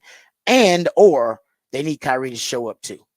By the way, Dallas on their wide open 3-pointers, and this kind of goes to Kyrie, because Kyrie hasn't hit a 3-pointer in the first 2 games of this series. Dallas is shooting 23% on wide open 3-pointers in the first 2 games of the finals. Yeah. They were shooting 37% on wide open 3-pointers in the first 3 rounds of the playoffs. So they got to fix the 3-point shot, or, as Patrick said, take a higher percentage shot, either getting to the foul line, free throw line, or getting a higher percentage shot by taking that dreaded 2-point shot that analytics seems to hate so much.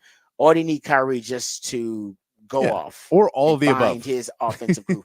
All the above happened. Hell, man, they could tie this series up. Yes. I don't know if they'll get all the above, because I don't know if they're gonna get the 3-point shot where they want it. I think you may be on, and maybe at home it's different.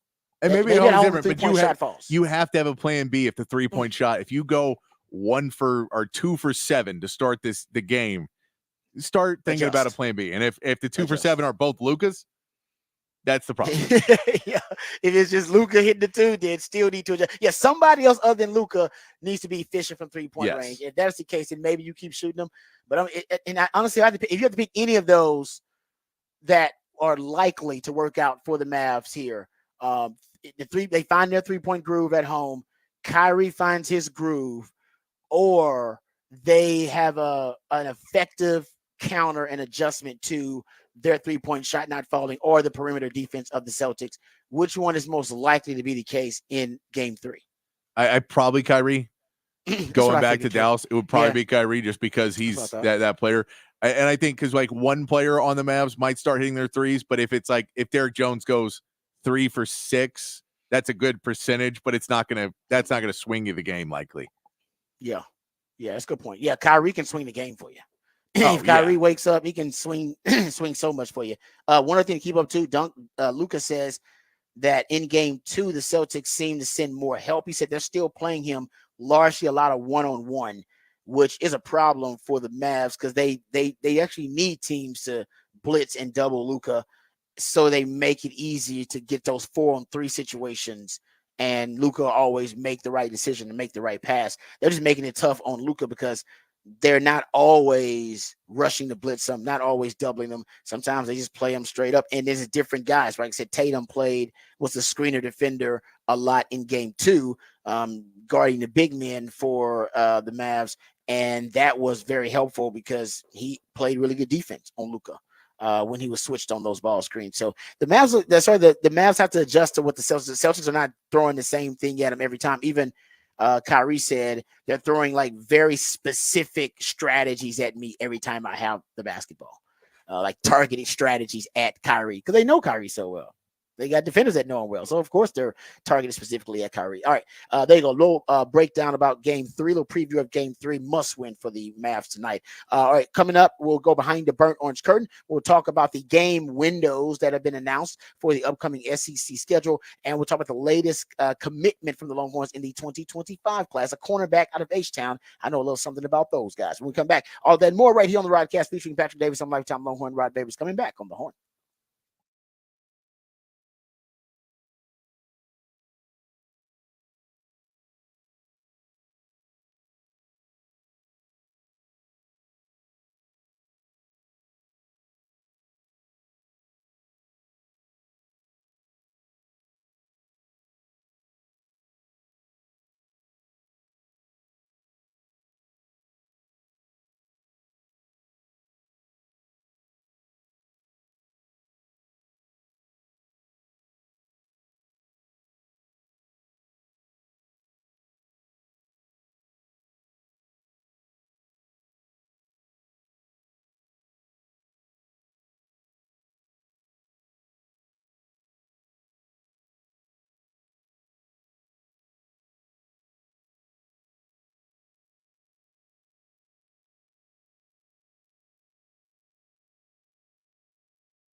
All right, welcome back to the Rodcast. Time to get to some Texas football conversation. The SEC game windows were announced yesterday, or were released yesterday.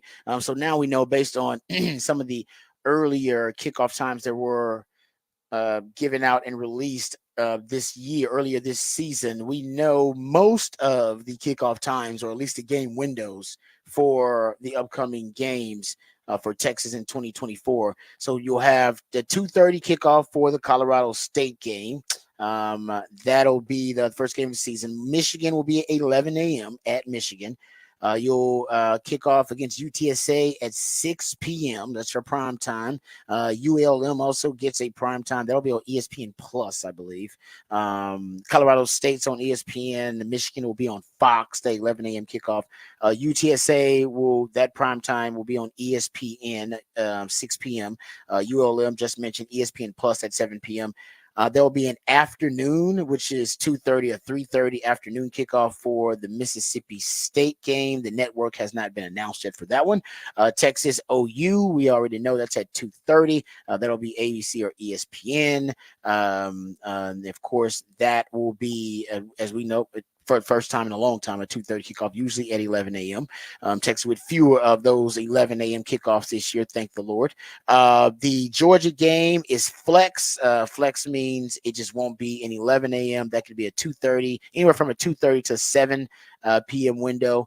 So that's a later window. That Georgia game, hoping that it's prime time. It should be. If there's even one loss between those two teams, it could even be one loss each. I haven't looked at Georgia's schedule early on. I think that still could end up being a prime time window game. If you look at the Vanderbilt game at Vandy, that is a afternoon kick, so that'll be 2:30 or 3:30, somewhere in that window. The network has not been announced for that one. Network has not also been announced yet for the Georgia game.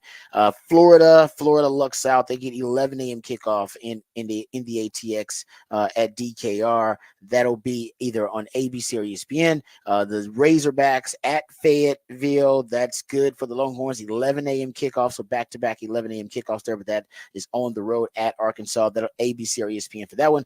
And then Kentucky is flexed, which could end up being 2:30 to the 7, depending on how good Kentucky is, I imagine. Same thing with Texas A&M. The network on that Kentucky game has not been announced yet. Neither has the network been announced yet for the Texas A&M game, and that will be flex. I'm assuming that's prime time if the Aggies are good. You want that in prime time, that rivalry being back for the first time. It's going to be a crazy electric atmosphere. So I'm guessing Georgia and A&M will both be prime time. I'm going to give the Aggies some credit and say the Aggies will be better than people think. They're predicted, I think they're over on the win total by Vegas is 8.5. So even if they're an 8-win team around there, I still think there's enough buzz for that to get a prime time slot. So it just kind of backs up that Texas does have a favorable schedule in the SEC. Because I even like the times now feel favorable to me too, that Texas is going to get, because you don't have, and even though Sark likes 11 a.m., you got 2 of those back to back. But pretty much that's it. Michigan game also 11 a.m. too. So there you go. Also, something else that we talked about earlier, the game time windows are out earlier. They're being released earlier. I mean, months earlier than they usually are. And for some reason, whether it's broadcast networks or whether it's the conferences themselves, it is a concerted effort to try to get the game times finalized sooner rather than later. Either way, it helps the Gen Poppers, anybody trying to go to these games. It helps Gen Pop be able to make plans, accommodations, make travel plans. I brought up earlier that Southwest Airlines actually has a college football, basically a college football schedule. They're playing like a special college football schedule of flights just for some of these big games. They'll have a special extra service of flights from Detroit to Austin for the Texas-Michigan game, from Atlanta to Austin for the Georgia, and back and forth, obviously, for the Texas-Georgia game for those fans. So they're going out there. I think they have another one for the Oregon-Ohio State game that's early in the season. So they've added extra service of flights for college football fans just for those games. And by the way, they announced specifically that, no, it is football fans. They're not doing it and saying it's coincidental. No, they've added extra routes just for college football fans for the season, which is smart by them. Makes it easier on college football fans to get to some of those big games. So there you go. That is the schedule, game time, game windows for the upcoming SEC schedule. All right, let's get to the latest commitment from the Longhorns, the Caleb Chester commitment. He's a young man out of Fort Bend Marshall in Houston. I actually got a chance to watch film on him. Shout out to my man Jerry Hamilton over at On Texas Football. Because of him, I watched film on him probably a couple of weeks ago and already had notes ready to go because I thought he should be someone that the Longhorns should be going after because I really liked what I saw on film. There are a lot of Longhorn fans now that are not excited about this commitment because I don't think he had achieved blue chip status on all of the different recruiting platforms, but he will soon. He's got a really good frame, 6'1", about 170, a little slender, but I mean, he could probably gain 10 pounds, 10, 15 pounds easily. But he's got long wingspan. He's got fluid hips, got quick feet, adequate speed. So everything you need, all the raw materials you need for a cornerback. What I love about his game specifically is, he's a coverage specialist. He's a guy that can play sticky coverage, off or bump and run, and he can play press coverage. More and more these days, NFL teams, high-level college football teams, they're starting to covet press coverage corners again because they need to combat the RPO generation, the RPO world that we're living in where the ball is coming out really quickly with those tag routes on the RPOs, a quick slant or a glance route, or hell, maybe even a screen. Sark likes the bubble screens and the smoke routes as tags on his run pass options.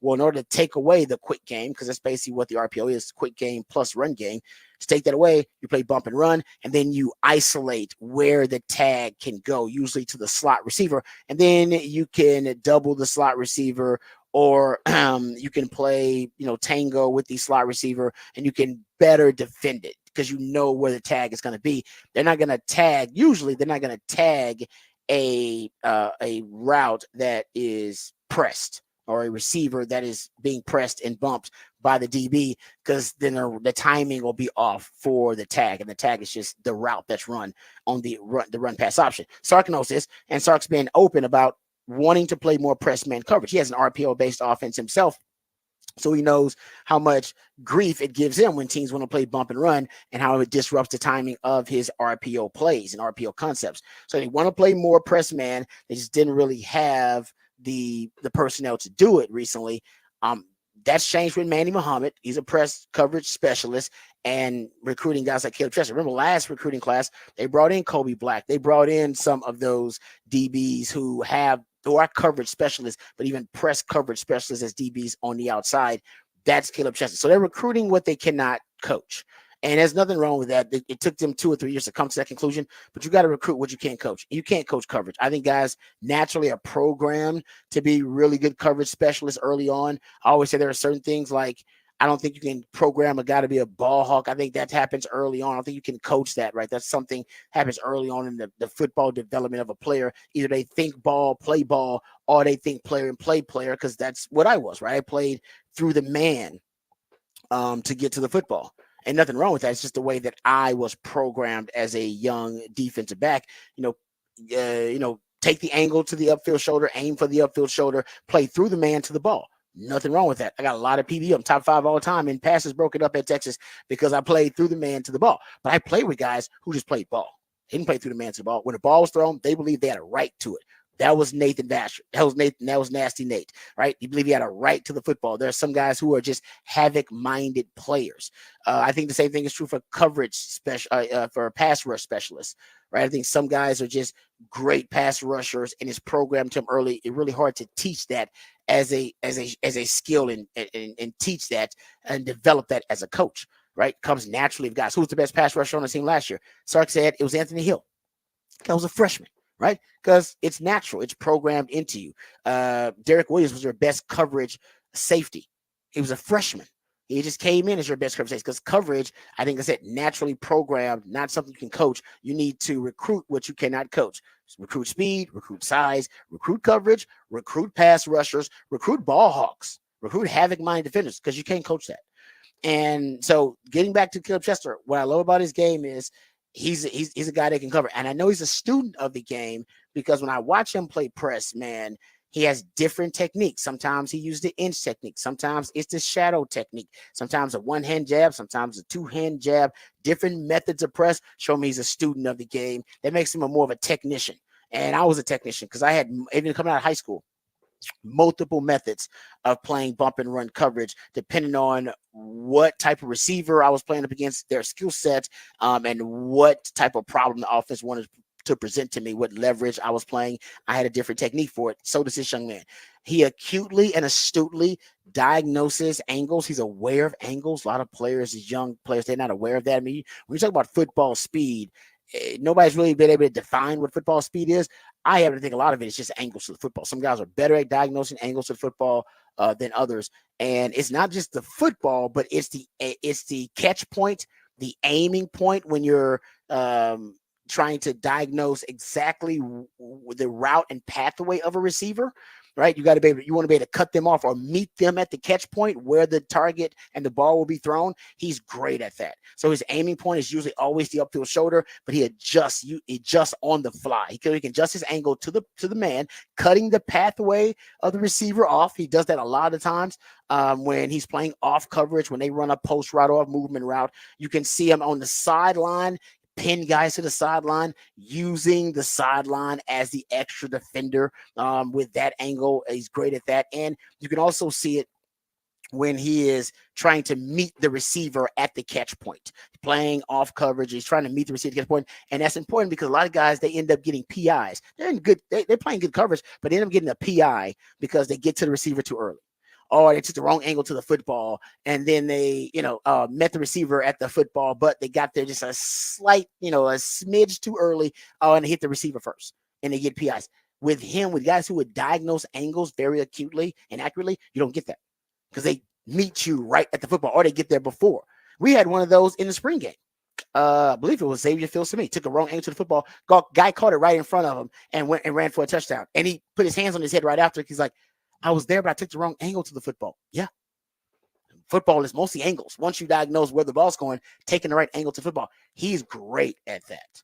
And I think that's one of the underrated parts of his game. Shows high football IQ, in my opinion. So that's something that I love about. So there's a lot to like about the young man's game. They're going to start recruiting more and more players like this, who got, who just have the ability to play sticky coverage. And they figure if they get sticky coverage defenders all around in their secondary, that's why they're recruiting versatile defenders too. And Sarkis talked about it. All the DBs they brought in last recruiting class, the 5 they brought in the traditional recruiting class, and then Makuba in the portal. All of them were versatile defenders, position flex defenders, hybrid defenders, guys that can move around. He's talked about versatility now being a priority, something they're going to emphasize: versatility in personnel, versatility in scheme. So I think he wants DBs that can play nickel, that can play corner, that can move around to safety. If you do that, it gives you the ability to put your best 5 players on the field. Same thing they did back when I played, right? That's why Nasty Nathan Vasher went from playing safety to corner. Ahmad Brooks went from playing corner to safety. Quinn Jammer went from playing safety back to corner. All right. Those are guys who started at multiple positions while they were at Texas. I started at nickel and went out to corner. And then by the time we all played together, well, everybody could cover because everybody had played corner. So everybody can cover. And most of the guys could tackle really well too because they had played safety. If you're safety, you got to be a force run defender. If you're corner, you got to know how to cover. And if you're both, you got to know how to do both. And then when an offense is trying to engineer a matchup advantage, they don't have one. They're trying to put a cornerback or a DB in a position where he's got to be a force run defender. If I'm a safety, I'm fine with it. I've been there before. Quentin Jammer and Nathan Vasher and Ahmad Brooks were cool with that. If they want to put a guy who was a run defender into a situation where he had to be in coverage, also the safeties were fine with that too, because our safeties were basically corners. That's what Sark wants. That's what he's trying to reinvent. And that's why he wants coverage defender. That's your top priority. Coverage and speed are your top priorities. Coverage, speed, and length, and versatility are probably your 4 kind of traits you're looking for in the DB. And you find that, everything else you can coach. Right? It's hard to coach speed, coverage, versatility, arm length, wingspan. Recruit that stuff. Coach the rest of it. All right, we come back. We'll get into Off the Record on the other side, right here on the Rodcast, featuring Patrick Davis. I'm Lifetime Longhorn. Rod Bears coming back on the horn.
All right. There's a bit of controversy in the competitive eating world. So Joey Chestnut, who is, arguably the greatest competitive eater of all time, he's in the conversation. He won't get the chance to win a 17th Nathan's hot dog eating contest this summer. Per Steve Cuozzo of the New York Post, Chestnut won't be competing in this year's 4th of July competition due to his deal to represent Impossible Foods, a plant-based brand that is a rival of Nathan's. Joey Chestnut went on social media and said, "I was gutted to learn from the media that after 19 years, I'm banned from the Nathan's July 4th hot dog eating contest." He said, "I love competing in that event. I love celebrating America with all of my fans all over this great country on the 4th, and I have been training to defend my title. To set the record straight, I do not have a contract with, I think MLE is Major League Eaters or something like that, or yes, Nathan's, and they are looking to change the rules from past years as it relates to other partners I can work with. This is apparently the basis on which I'm being banned, and it doesn't impact the July 4th event. Sadly, this is the decision Nathan's and Major League Eating are making, and it will deprive the great fans of the holiday's usual joy and entertainment. To my fans, I love you and appreciate you. Rest assured that you'll see me eat again soon. Stay hungry."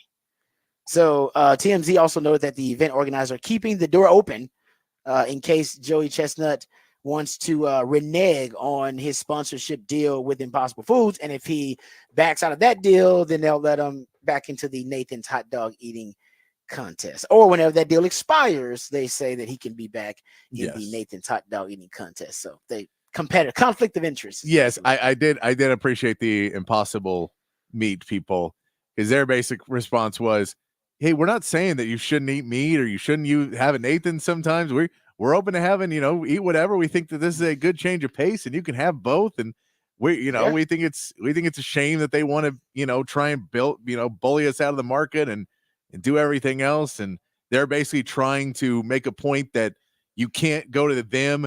And I think what, the Joey Chestnut is saying is they didn't mind it where there was other hot dogs necessarily. They minded it more when it was this specific thing. They believe this is a threat to their, to the whole entire industry. You're a threat to the industry. Which is their dual side of this, because one, they're giving them tons of free advertising. Yes. But Nathan's is also getting free advertising, but they don't look good in it. So it's not looking good. No, because we're all like, nobody cares, Nathan's. Nobody. Not one person cares about this. Like, we'll watch it on the 4th of July, but we may tune in or we may have it, but no one is the Major League Eating and all this. No one's like, "Oh, it's a conflict of interest." No, just let it happen. I know. And how much is he being paid for the Impossible Foods contract? Because last year Nathan's paid him. He paid $200,000 just to appear. So you got 200 G's just to appear last year. Yeah. And they offered him a 4-year, $1.2 million deal. So Impossible Foods is paying him some good money. They got it. Because otherwise he'd be taking the money from Nathan's, which is like $1 million over 4 years, $200,000 per appearance. So they must be paying him some good money. Yeah. Good for him. Good for you. Hey man, I'm not mad at him. He's got he obviously didn't know this when he signed the deal. If he'd have known this, he probably wouldn't have signed the deal with Impossible Foods. Yeah. Because he literally said, "I didn't know this was a rule. This is a new thing. And if I'd known that, I probably would have just said no, or made the deal shorter, or made it like maybe a one-time or a few times promotion rather than a contract sponsorship and endorsement." You know what I mean? So I don't think he knew this. He's probably like, "Damn." So now I want to know how much is the Impossible Foods contract. But then to get out of a contract, as you know, there are penalties. So you probably got to pay some money just to get out of that damn deal, which may not make it worth it either. So can we have first world problems? World problems here for these. Can we do the wrestling and then just have him show up with the mask on? Oh, a different person. Oh, yeah. Oh, that's good. Yeah, do like Prince and just change the name or something. Let them have Joey Chestnut and you do somebody else. And then you can do it two ways. You can either do it where you go a big grand entrance to this new person that is blatantly him, or you just have a guy in a mask and you're like, "Oh, there's some unknown guy in a mask or whatever. He's trying to be famous." And then he just dominates. And you dominate. And it was like, "Oh," and then at the end you just take the mask off and be like, "Yes." No, you should keep the mask on. You got to keep the mystery, man, because then you're gonna be liable to deal with all the contractual You can obligations. do it until your contract runs out, and then on like the 4th Yes. year, you just show back up and win again, and then take it off, and then you're back in. Yes. Once your contract's up, then you reveal like it was me the whole time. Oh, that would be fantastic. That'd be a great storyline for competitive eating. We found it out, man. Major League Eating. We've got your solution where you don't have to have him on TV, yet you still get to have him. Yeah, he's like a heel turn, basically, like from wrestling. He's like a heel turn. He comes out there and he's just, he should be like kind of the opposite of Joey Chestnut. I like that idea, man. I like that. And you know what? That would put all the attention on him, back on Nathan's, and take it off of the Impossible Foods, which I'm with you. Nobody's talking. Nobody was talking about this until they just made this a story. Yeah, until they're cares on about Impossible Foods. And I mean, boy, every other sports league is like, hey, NFL, you want to shut them down? Come on, man. Right? Shut us down every time we try and do anything. And somehow this is the top story on ESPN is that Joey Chestnut. Mission accomplished. Nathan's hot dog mission, because we're talking about it. Mission accomplished. Yeah. There was a competitive eater that just retired. What's his name? Was Kobayashi just retired? Kobayashi just retired, I thought. Yeah, Wasn't I think so. Him that retired? It was somebody. Yeah, I think that's the only other name I could think of. So how many competitive eaters do we know other than Kobayashi? Joey Chestnut, Kobayashi. And I forgot one of their names. Then there was like Eater X, I think was another guy. Was he like a character or persona? Yeah. Eater X? Yeah. Oh, okay. But I don't think he was ever good enough to be like the best, but he was like a guy they wanted to be the best because he was a character, and then it just didn't. Like, he was good. Got this flame out. I'll admit, man, that's Joey Chestnut. He's been around forever too, doing it. Competitive eating. I wonder how you train for it. I am interested in competitive eating just because of the lifestyle of a competitive eater. Like, that's just wow to me. Like, do they still enjoy food? Do you just want to see the documentary Competitive Eating the next day? No.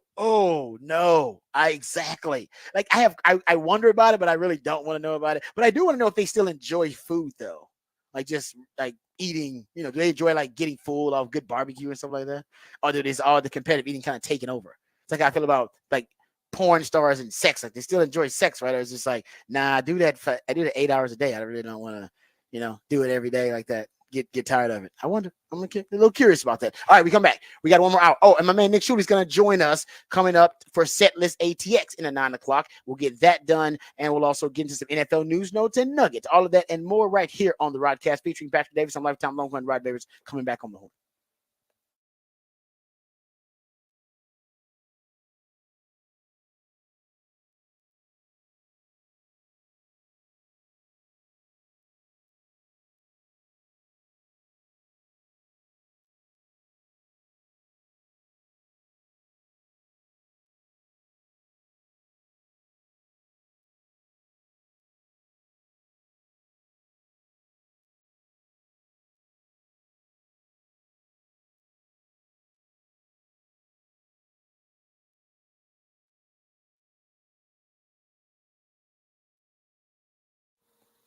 Hey, what's up, folks? Lifetime Longhorn Rod Babers here. Austin is a great city. We all know this is why people keep moving to Austin, making it one of the fastest growing cities in the country. And as our city continues to grow and thrive, so do our friends over at Ironworkers Local Union 482. Many of the iconic landmarks we love in this city were created and built by the skilled craftsmanship of Ironworkers Local Union 482, like the Pennybacker Bridge and DKR Stadium. Folks over at Ironworkers Local 482 don't just go to the office, they build it. So if you're looking for an exciting employment opportunity or a refreshing career change, or you want to feel valued by your employer, or you want a new challenge at work, you can become a valued member of this prestigious organization, Ironworkers Local 42. And right now it's the perfect time to do it. They're hiring over 3,000 people for a huge project right here in Central Texas. They're offering competitive wages, competitive benefits, a pension plan. They even offer training for unskilled labor through their apprenticeship program. So right now it's the perfect time for you to become a member of Ironworkers Local 42 and take pride in the type of teamwork and craftsmanship that helps shape the future of our great city. So go online today and apply at ironworkers482.org. That's ironworkers482.org.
All right, welcome back to the Rodcast. It is a One Artist Wednesday. That's where my co-host, the idealionaire Patrick Davis, dives deep down the rabbit hole into the catalog of one specific artist or group. And today, that artist is Tupac Shakur, the late great Tupac Shakur, my favorite all-time rapper.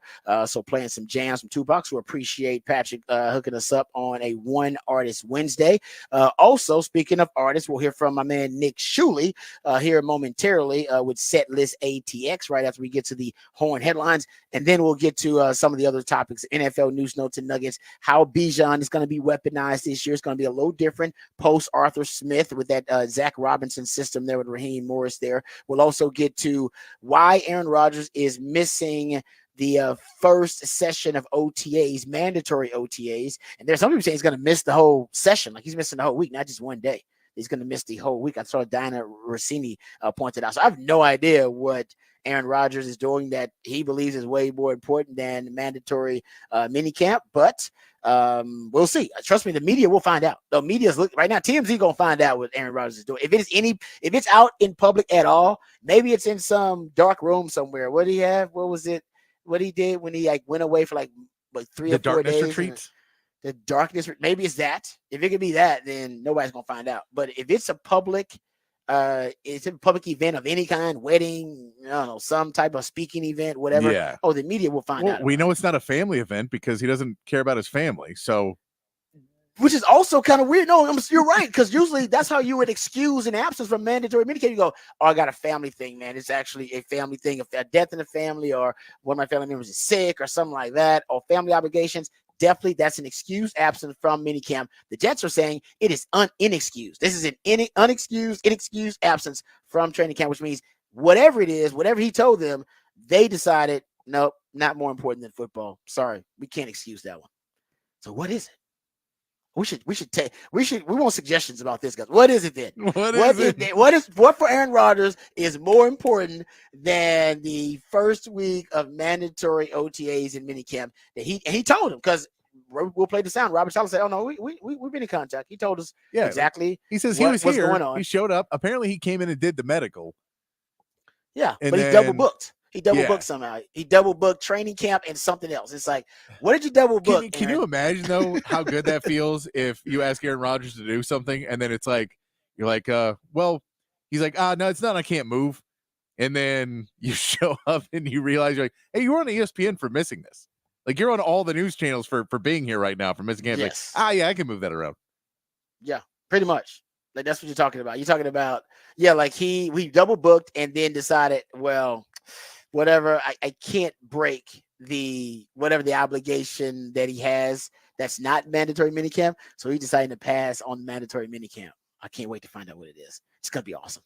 Because it's not. It's if the Jets heard it and then they didn't want to excuse it and they knew it was gonna blow up. Yeah. The Jets knew it was gonna blow up. Of course they did. They're not stupid. They knew it was gonna blow up and become a deal, and they want him to have to answer for it. They're like, nah, you got to answer for it. Go, because they could have helped him hide this if they wanted to. But they're not. They don't want any part of it. So why don't they want any part of it? What is it? I don't know. All right. We'll ask Nick Shuley. We'll ask him what he thinks it is, because it's got to be something weird. All right. Let's get educated, updated, and informed on all the top stories of the day with Patrick Davis and the Horn headlines, and then we'll get to my man Nick Shuley and Set List ATX. All right, your Horn headlines brought to you by Top Gun Rentals and Lawn Equipment. In the NBA, Game 3 of the Finals moves to Dallas as the Mavericks look to get their first win tonight. Kristaps Porzingis was diagnosed with a rare injury to his left leg that has him left questionable for Game 3, while Luka Doncic reportedly received a pain-killing injection to numb the area of his thoracic contusion before Game 2 and will likely take the same action today before Game 3. Kyrie Irving is going to be a focal point in the game, as he has stated that he will need to be more impactful in a series that he has only shot 13 for 37 in. In sad news, reports coming out now that the logo, Jerry West, has passed away as well. So condolences to the West family, but he has passed away just recently. In Major League Baseball, the Astros even their series with the Giants with a 3-1 victory last night. Houston took a lead in the fifth off a throwing error at first that scored 2 runs, and Houston's pitching staff was able to hold the lead, only allowing one more hit in the game. The Astros will aim to win the series tonight with Framber Valdez getting the start. And the Rangers had a rough night against the Dodgers, losing 15-2. The night went from bad to worse when Grant Anderson allowed 4 home runs in the 6th, scoring 7 and putting the game out of reach. Corey Seager missed the start in his first regular season game return to Dodger Stadium. Is still resting his hamstring injury, but he hopes to get out in the field in the series. And that is your Horn headlines. All right, there you go, Patrick. Thank you for the Horn headlines. And yes, RIP to the late, great Jerry West. Actually, I had the honor of being able to interview Jerry West once and in person too. It was awesome. It was fantastic. Wow. We were actually out for the national title game for Texas versus Alabama, and got a chance to interview him there. It was amazing. And he sat down for like 2 seconds. He was like, "Nah, I want to stick around a little bit longer." And it was amazing. I wish I could find it somewhere. CB might send it to me. Who knows? But he's amazing. He was awesome. And we talk about the legacy of Jerry West. We don't remember Jerry West a player. We're too young to remember Jerry West a player. I'm sure somebody out there probably does. But we remember him more as like an all-time great exec, and one like helping be the architect of some of these all-time great dynasties that we've seen, like the Lakers, the Warriors. He helped build the Warriors dynasty too. He would have helped build the Clippers one, but the Clippers are the Clippers. So not even Jerry West. He did stuff with Memphis to pull them back up as well. He did a ton. But yeah, he'll also always be tied to Kobe Bryant for making that trade and being the one to figure out how to get it done and get him, and where people didn't necessarily believe that he was right. But that's one of those ones they always say. He's like, "No, I told you this kid's going to be really good. We need to get him." And some people are like, "You're going to give up Vlade for this kid?" For this kid? Yeah. And everybody's like, "Damn, that dude's brilliant." Damn right he is. Yeah. Recruited and signed Shaq, Durant, Kawhi Leonard. Forget about the Kawhi Leonard thing. Traded for Kobe, as you brought up, and Paul George. Drafted Klay Thompson and Draymond Green, and 8 championships as an executive, and 2 Executive of the Year awards for Jerry West. So that's an addition to what he did as an all-time great player and the logo. I was talking about like how I know him is, oh man, that guy's one of the great architects in basketball history. But in addition to that, he's one of the great players in basketball. Yes. So RIP to Jerry West. Okay, let's get to my man Nick Shuley, who is here for Setlist ATX. He always is generous with his time, so we appreciate Nick because he is a busy man. What's going on, Nick? How you doing, brother? You guys doing? Doing good, man. Thanks for the time here. I appreciate it. Give me your thoughts about Jerry West. I know you're a sports fan, so I know you got a Jerry West thought. You seem like you might be saddened by the news. I don't know if we broke it to you. Oh, for sure, man. I mean, just a legend and one of the greatest architects of the game, right? Like not only as a player, but also as a GM. Although I will say that latest series didn't do him any favors. I'm sure the West family didn't love that. Oh, that's right. Series, but the Showtime or whatever. What's it called? Yeah, it was Showtime. Showtime. Yeah, Showtime, but I mean, like that, yeah. you can't argue with those results. I mean, he's possibly the greatest. I don't know. As a general manager, I don't know. I'd have to sit down and think about it. It's a good one though, because I don't know if anybody's going to been helping be an architect in terms of an executive with multiple dynasties. Yeah, he's got to be one of the only ones, and that Patrick probably knows a little bit better. But all right, we know you're a busy man, Nick Shuley, so we appreciate the time. So let's get right to it. Nick always joins us to let us know where some of the more talented or the most talented artists who are coming in town, where they'll be playing, so you'll be in the know. So let's start with today, Nick, with your set list ATX. Yeah, starting tonight at the Moody Center, Alanis Morissette, Joan Jett, and Morgan Wade. A big girl power show, especially for people all of our age, I believe. So that one should be an interesting crowd. Nice. And then also Blues on the Greens back. Yesterday was the first one. Tonight's the second one. And they got Roz, The Point, and Carmelo Hayes out at Zilker Park. So that's awesome. And then saxophonist Boney James brings his smooth Yaz music to the Paramount.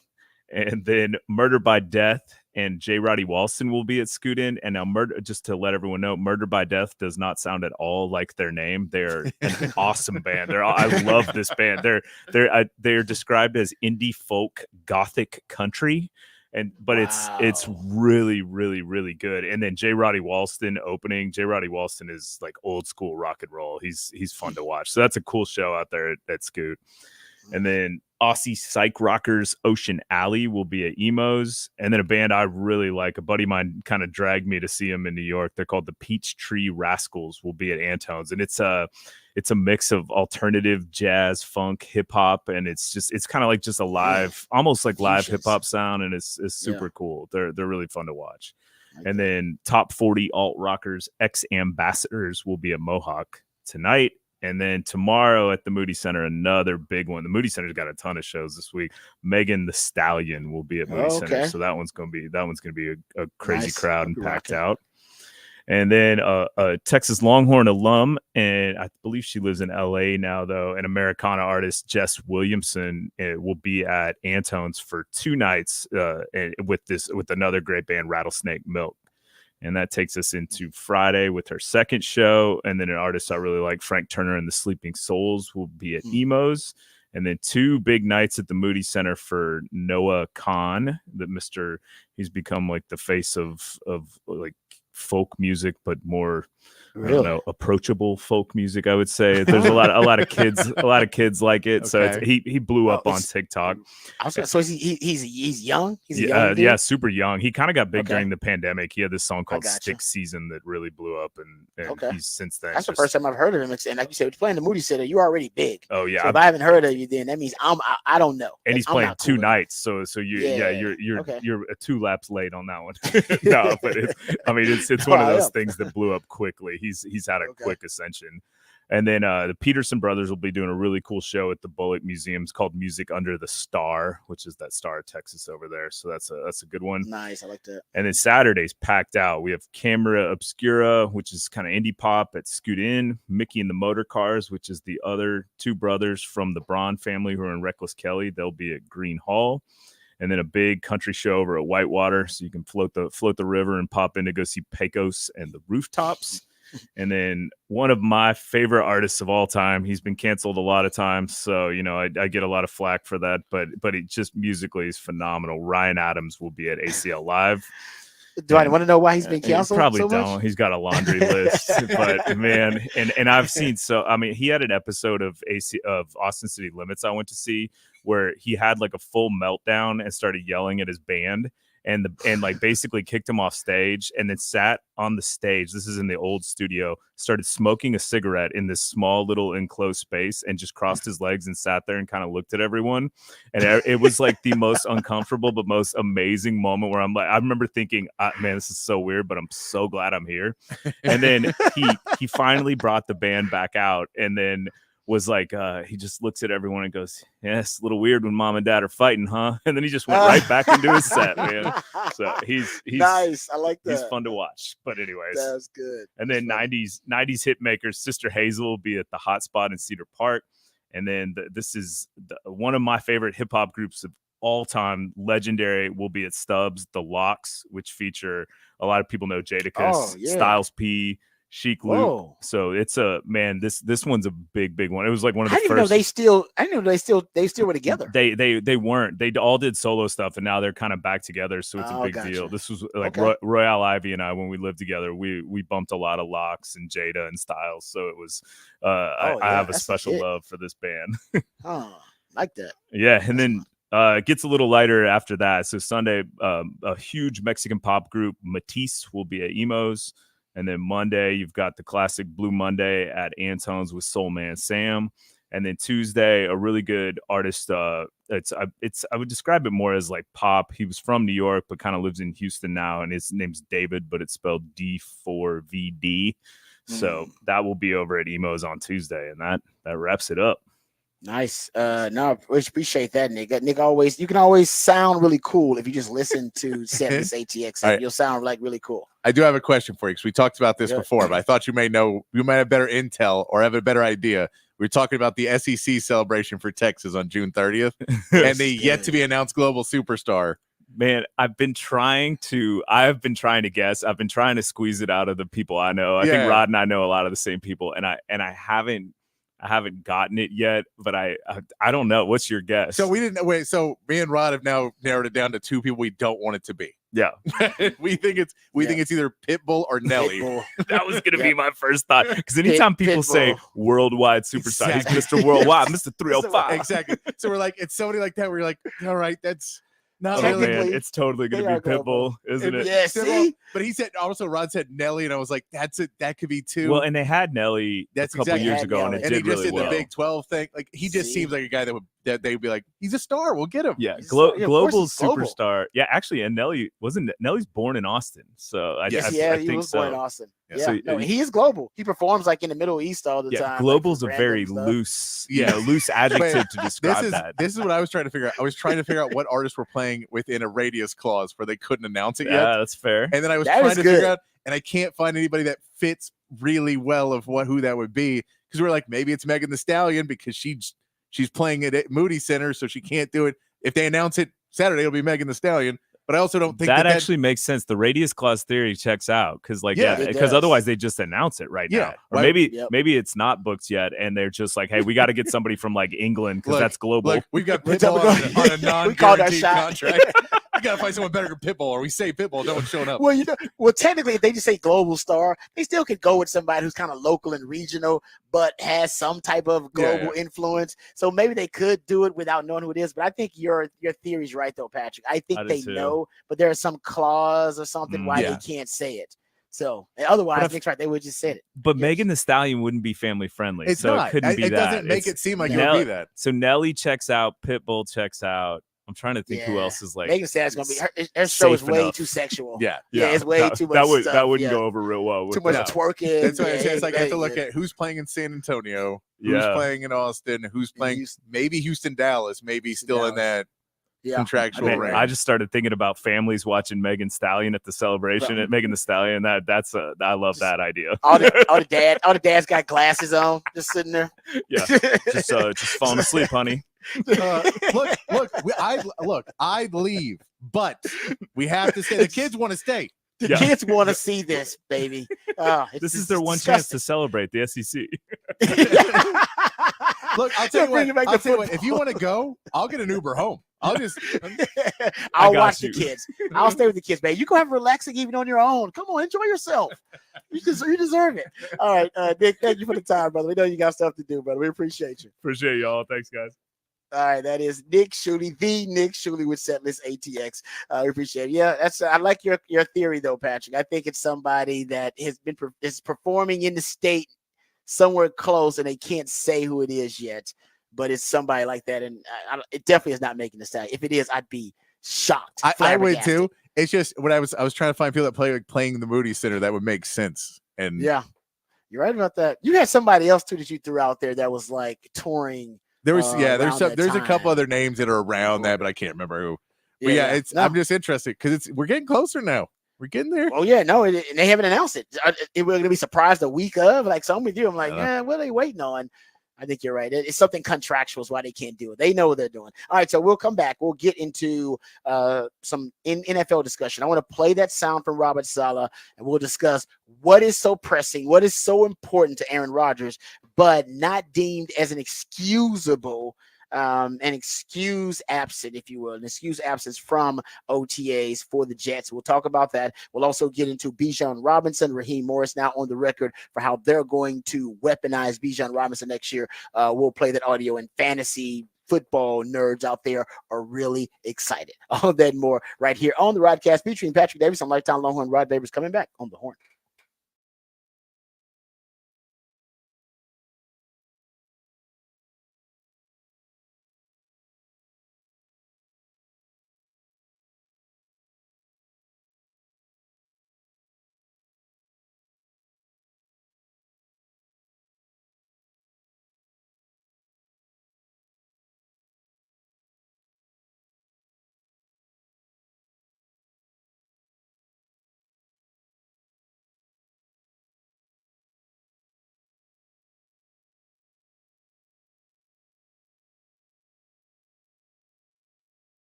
Hey, I want to tell you about our friends at Texan Windows. They're your new and replacement window experts in Central Texas. You can discover affordable windows and sliding glass doors. If you want to up your curb appeal of your house as we get into the summer months, You can do that with Texan Windows, whether it's just changing the color, maybe the appearance of the windows. Maybe you have a window that's operable. You want to make it a big old picture window, make it a beautiful scene to look out, let some more light into your house, or maybe obscure the glass, maybe let a little less light in, or let less people, nosy neighbors see what you're doing. You can do all that with Texan Windows, but it's not just about the looks.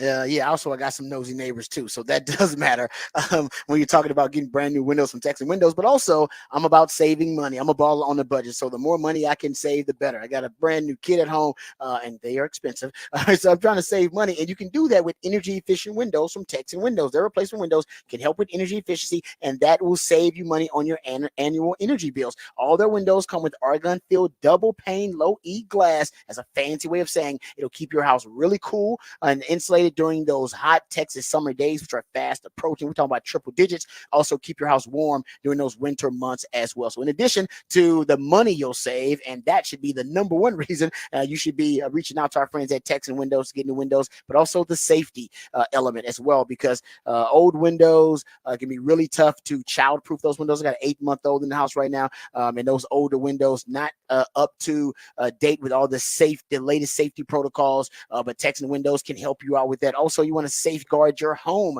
and protect your loved ones in your home, and brand new windows from Texan Windows can help you do that too. So many advantages to getting new windows from Texan Windows. My man Patrick will give you all the details on how you can reach out to our friends at Texan Windows. Texan Windows, you can hit them up at TexanWindows.com or call 855-55-TEXAN to get hassle-free estimate by email or over the phone. Or you stop by their showroom in Buda or Fort Worth to check out their in-stock windows. And you want to call them up right now, because if you're thinking about doing it this summer, they've got a deal going on right now that if you get a purchase of 10 replacement windows, you'll be eligible to receive a free Blackstone grill, so you can have new windows and a new grill getting you ready for summer with Texan Windows. It's TexanWindows.com. Texan Windows, your Central Texas window experts.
All right, let's start our little NFL segment here with the news coming out of Jets minicamp, OTAs, mandatory OTAs. Well, mandatory for most, but Aaron Rodgers and another player. So Aaron Rodgers wasn't the only player, but Aaron Rodgers was not at the mandatory mini camp for the Jets. And Robert Saleh, as a result, was asked about his absence. Here's what Robert Saleh had to say.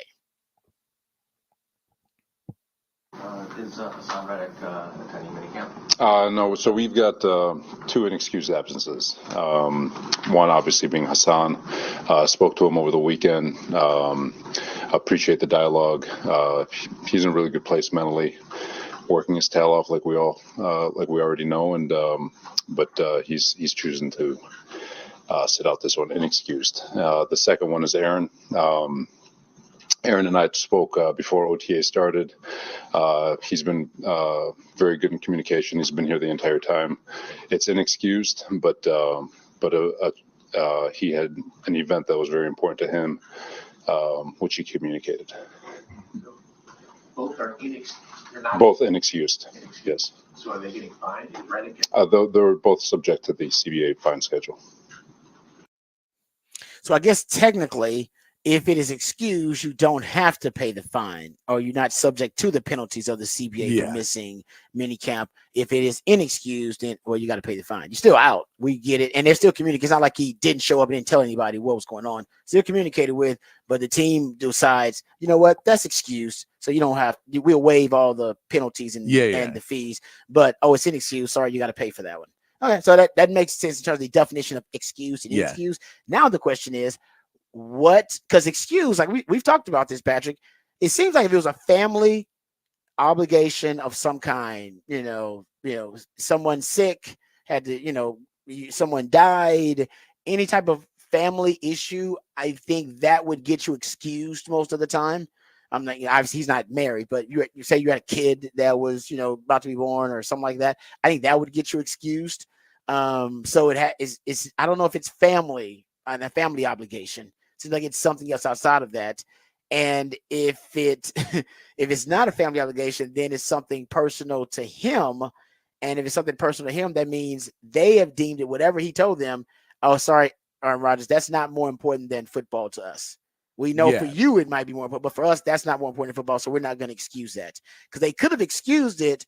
And then I think it wouldn't have been as big of an issue, because they'd been like, no, it's excused. We talked about it and we know exactly why he's out, and we agree with why he's being out.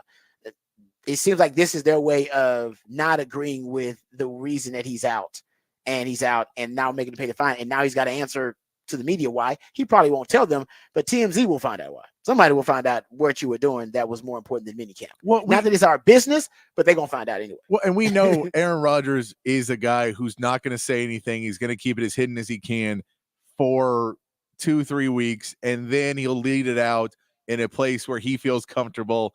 Pat McAfee. Yes. And he'll say, well, I had to do this, and he'll put it out there in a place that he makes it seem like, no, I was actually doing the more responsible human thing, was doing this.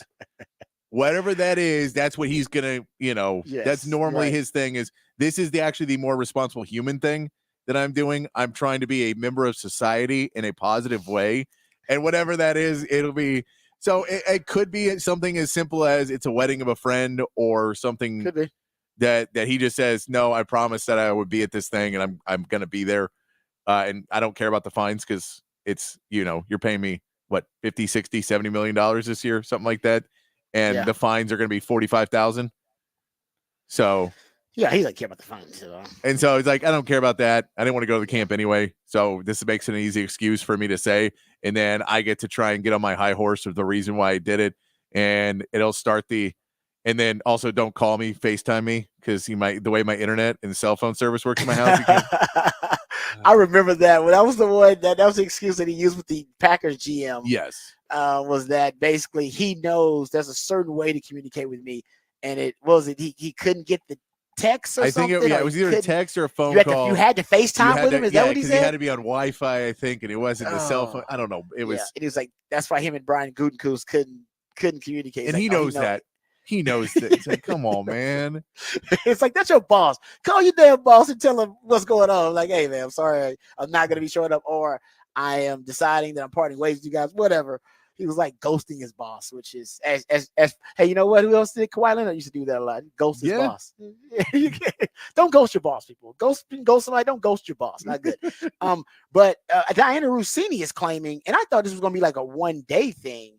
Because if you go look at the dates for the mandatory mini camp, it's June 11th, 12th, and 13th.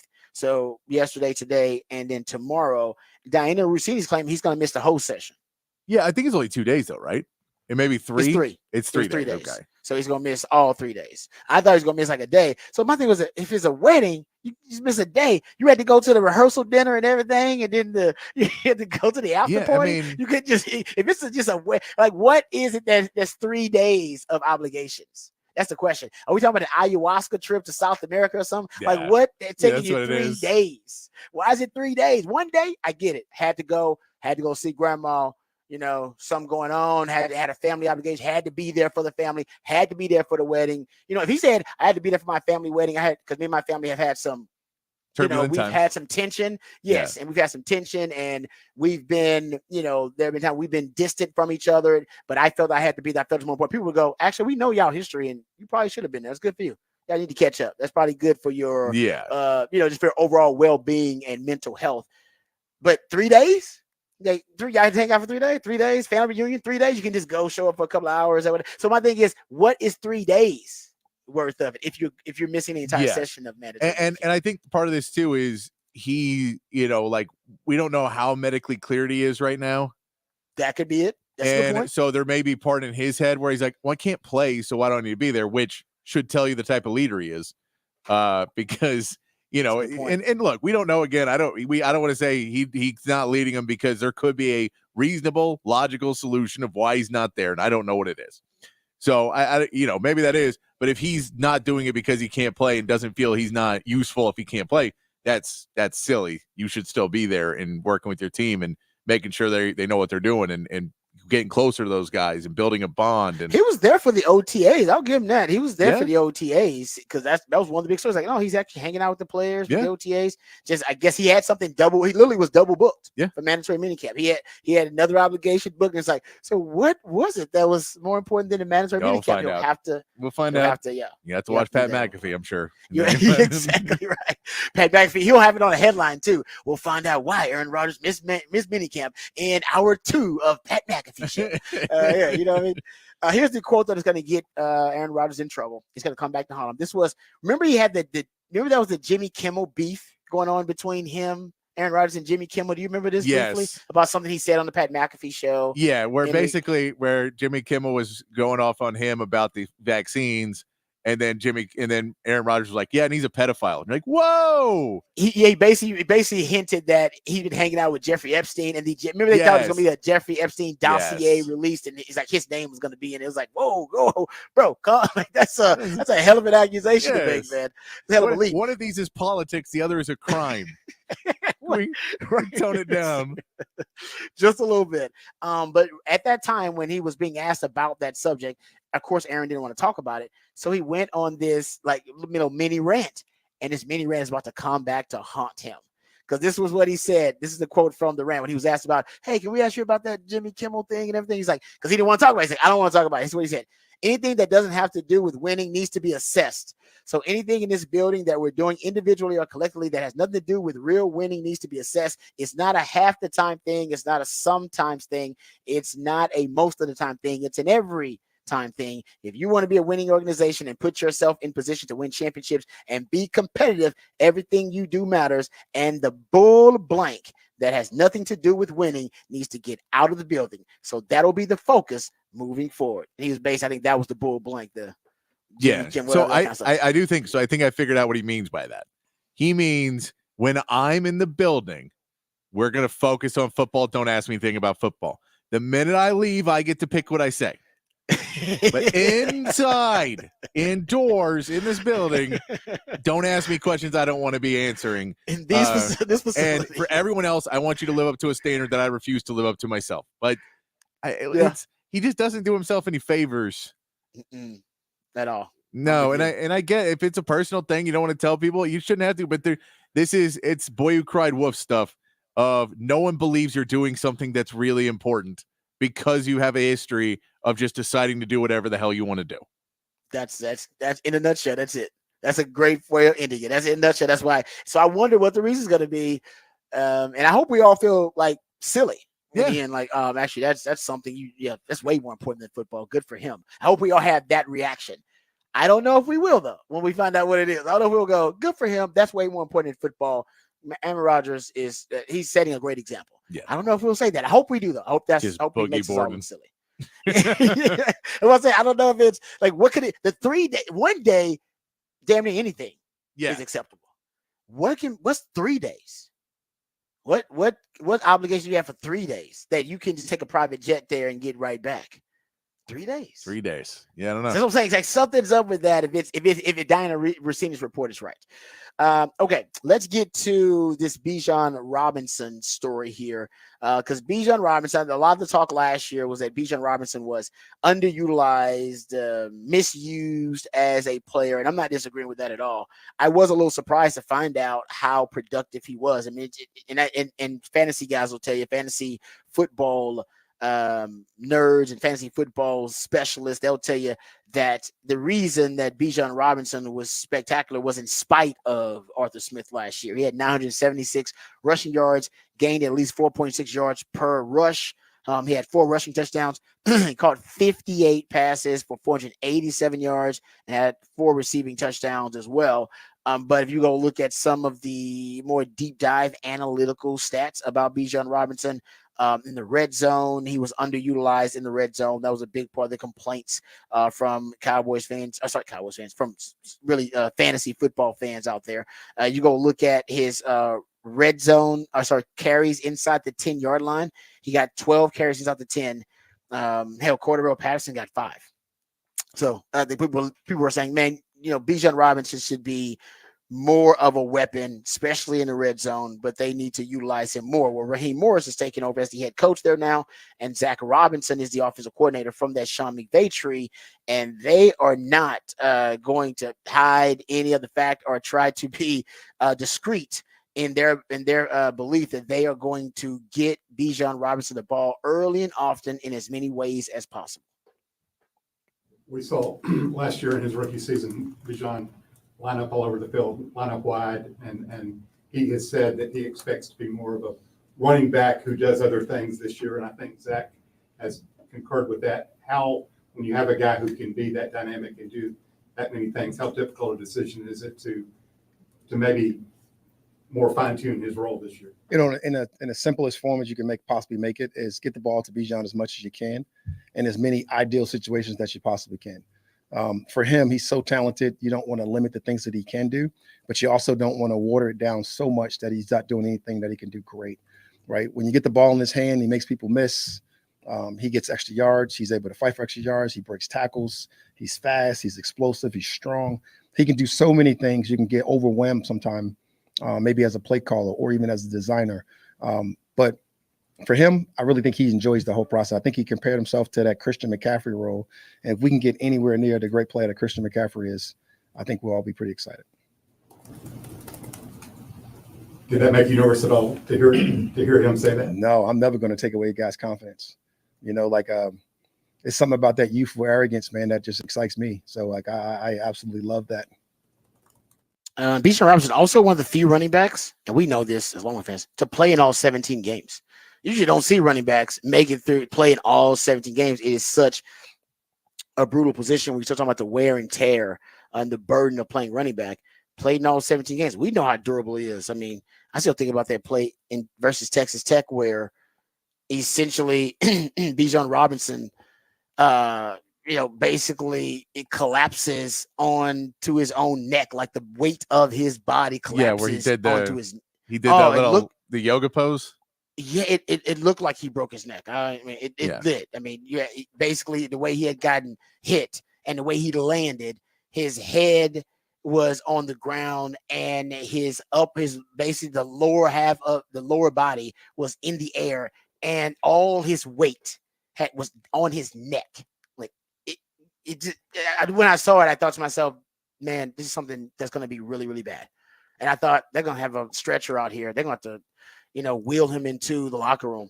He just got up and jogged away. After the game, Tom Herman said, I kept him out the next game. Tom Herman said he passed all the physicals. He passed all the tests they had in the training room. He said he kept him out purely just because he never seen a player have a play like that looked so violent, and it looked like it was looked like it was going to be really bad. It looked like it was going to be career-ending injury. And for a player to just walk away from it like that, Tom Herman said he was so traumatized by it. He just told him he couldn't play the next game. It's like, no, you can't play. He's like, but he passed all the tests. I'm not playing him just because I've never seen a guy recover from a hit like that and just walk away from it. And Bijan's that durable. He is a freak. He really is a freak like that. And he's going to be even more of a weapon this year for the Falcons. I'll throw this out there too. Bijan had 300 combined carries in targets last season. That was the 9th most of any running back in the NFL that combined touches. So he was getting touches. It's just where he was getting those touches and how he was getting those touches. A lot of people disagree with, but 5th in yards created at the running back position, 7th in evaded tackles, 9th in yards per touch, over almost 5.5 yards per touch. If you look at his receiving metrics, he was 1st in routes run, 2nd in route participation, 3rd in target share for running backs, 8th in yards per reception for running backs. There's no doubt. I mean, he's going to be the next Christian McCaffrey. But I think he's more durable though. Durability is what we're talking about. Christian McCaffrey. What's Christian McCaffrey's biggest flaw? At least what was it prior to him signing with the 49ers? He's been relatively healthy recently. But what's been the biggest flaw on his resume throughout his career? Durability. Health. Yeah. And Bijan, I'm knocking on wood now. But like we just described, Bijan's been really durable his entire career at Texas. And, he may have missed a game or two, but that guy's really, really durable. Yeah, and I mean, and that's what I think Jahmyr Gibbs is going to do really well of kind of being a utility guy too. But I don't know if he's going to have the straight rushing ability that a McCaffrey and a Bijan have. I think there's a lot of things he can do, but just that you say this is still probably the best running back in the league if you take away the receiving game. And I think Bijan and Christian McCaffrey have had that at points. And I don't know if Jahmyr Gibbs would ever have that, but that's what makes Bijan special is if you just said, you don't even ever even need to catch a pass, where you can just keep playing, just playing a running back, and we'll be able to put you, and you'll still be the best, if not or second best or whatever, top of the class every single year. That's what makes guys like Bijan special, because then you do that, and then also, hey, we can flex him out, or we can roll him out and catch pass. He just do so many things. Yep, I agree. It's running backs are cheap these days. It's easy to find a guy that can just run the rock, but you find a guy like you mentioned Jahmyr Gibbs. We talking about Christian McCaffrey, Bijan Robinson. You can flex him out, split him out, put him in the slot. They can run routes for you downfield. I call those smart backs. They're like cell phones, right? If you want to buy a cell phone today, it's really cheap. It'll cost you like pennies on the dollar just for a cell phone to make a call to somebody. But if you want a smartphone, with all the capabilities of a smartphone, with the apps and with the access to the internet, and to be able to basically be able to control and to be able to navigate your life on this device, if you want that, that's going to cost you. That's going to cost you thousands of dollars. But a cell phone, you can go get a cell phone for like $20-$30. But a smartphone, that's going to cost you. That's Jahmyr Gibbs. That's Christian McCaffrey. That's Bijan. They're smartphones. They got a capability to do a lot of different things. Help you navigate your offense. But some running backs, they just run the ball. They're like cell phones. Yeah. But does anybody want to make a call these days? Do you even want to talk to anybody on the phone these days? Most of y'all ignore calls from anybody y'all know. Say, nope, I'd rather them text me, or I'd rather them hit me up in the DMs. That's how people want to communicate. Nobody actually wants to talk anymore on the phone. No. All right? Nobody wants to talk. Nobody wants to talk to anybody. Only people you talk to right now, like your mom, your dad, if they send your life, God bless, like your siblings and your significant other. Most people don't talk to a lot of people on the phone anymore. No. It's all via text and stuff like that. Young people don't even, they never do it. The phrase that this could have been solved with an email. You don't need to call me. Do something solved with an email.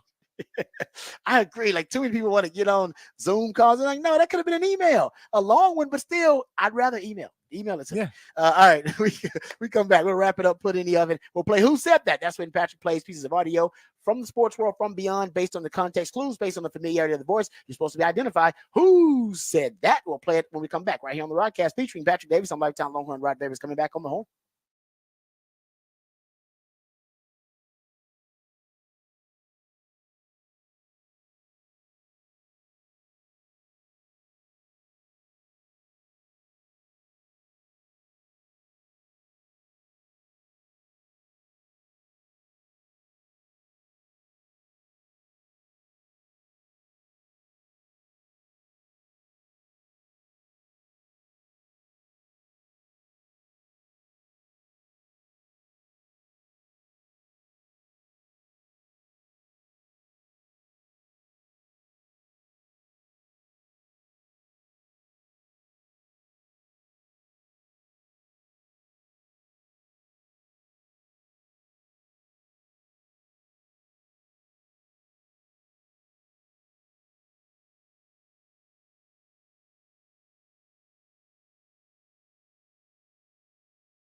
All right, welcome back to the Rodcast. It is a One Artist Wednesday. That's where my man Patrick plays jams on one particular artist. He goes deep down the rabbit hole, the catalog of one specific artist, and they are featured in a One Artist Wednesday.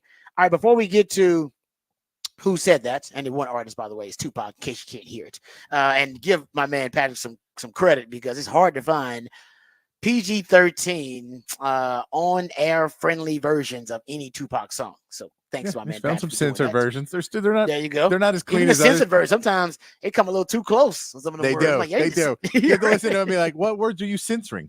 Exactly. Because sometimes they're like, "Well, we're gonna censor the F word."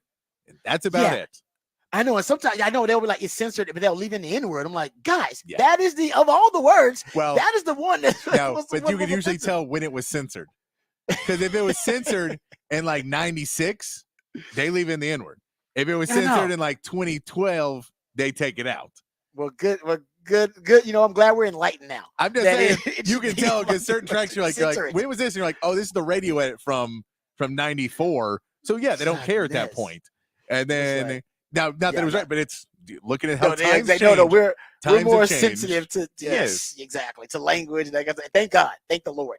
Bleep that out, please. But in regards to the conversation we're having about Aaron Rodgers, how about this? Chase Daniel, he covers the NFL, former quarterback himself, NFL Network analyst. He says, "Wait until you hear where Aaron Rodgers is. ... Instead of with his teammates. Eyeball emojis. That's an expensive absence." Does he know? Does he know where he's at? He sounds like he knows. He's like, wait till y'all find out. Like, do you already know? Wait till you find out. Do you know Chase Daniel? Then spill it. Come on, Chase Daniel, spill it. Tell us exactly where he is. You can't. You're still a narc if you're doing this. Yeah, you can. I guess you can if you know. Then you're an insider. So that means people are already starting to try to. They're doing their due diligence. People are already starting to investigate. Where the hell is Aaron Rodgers?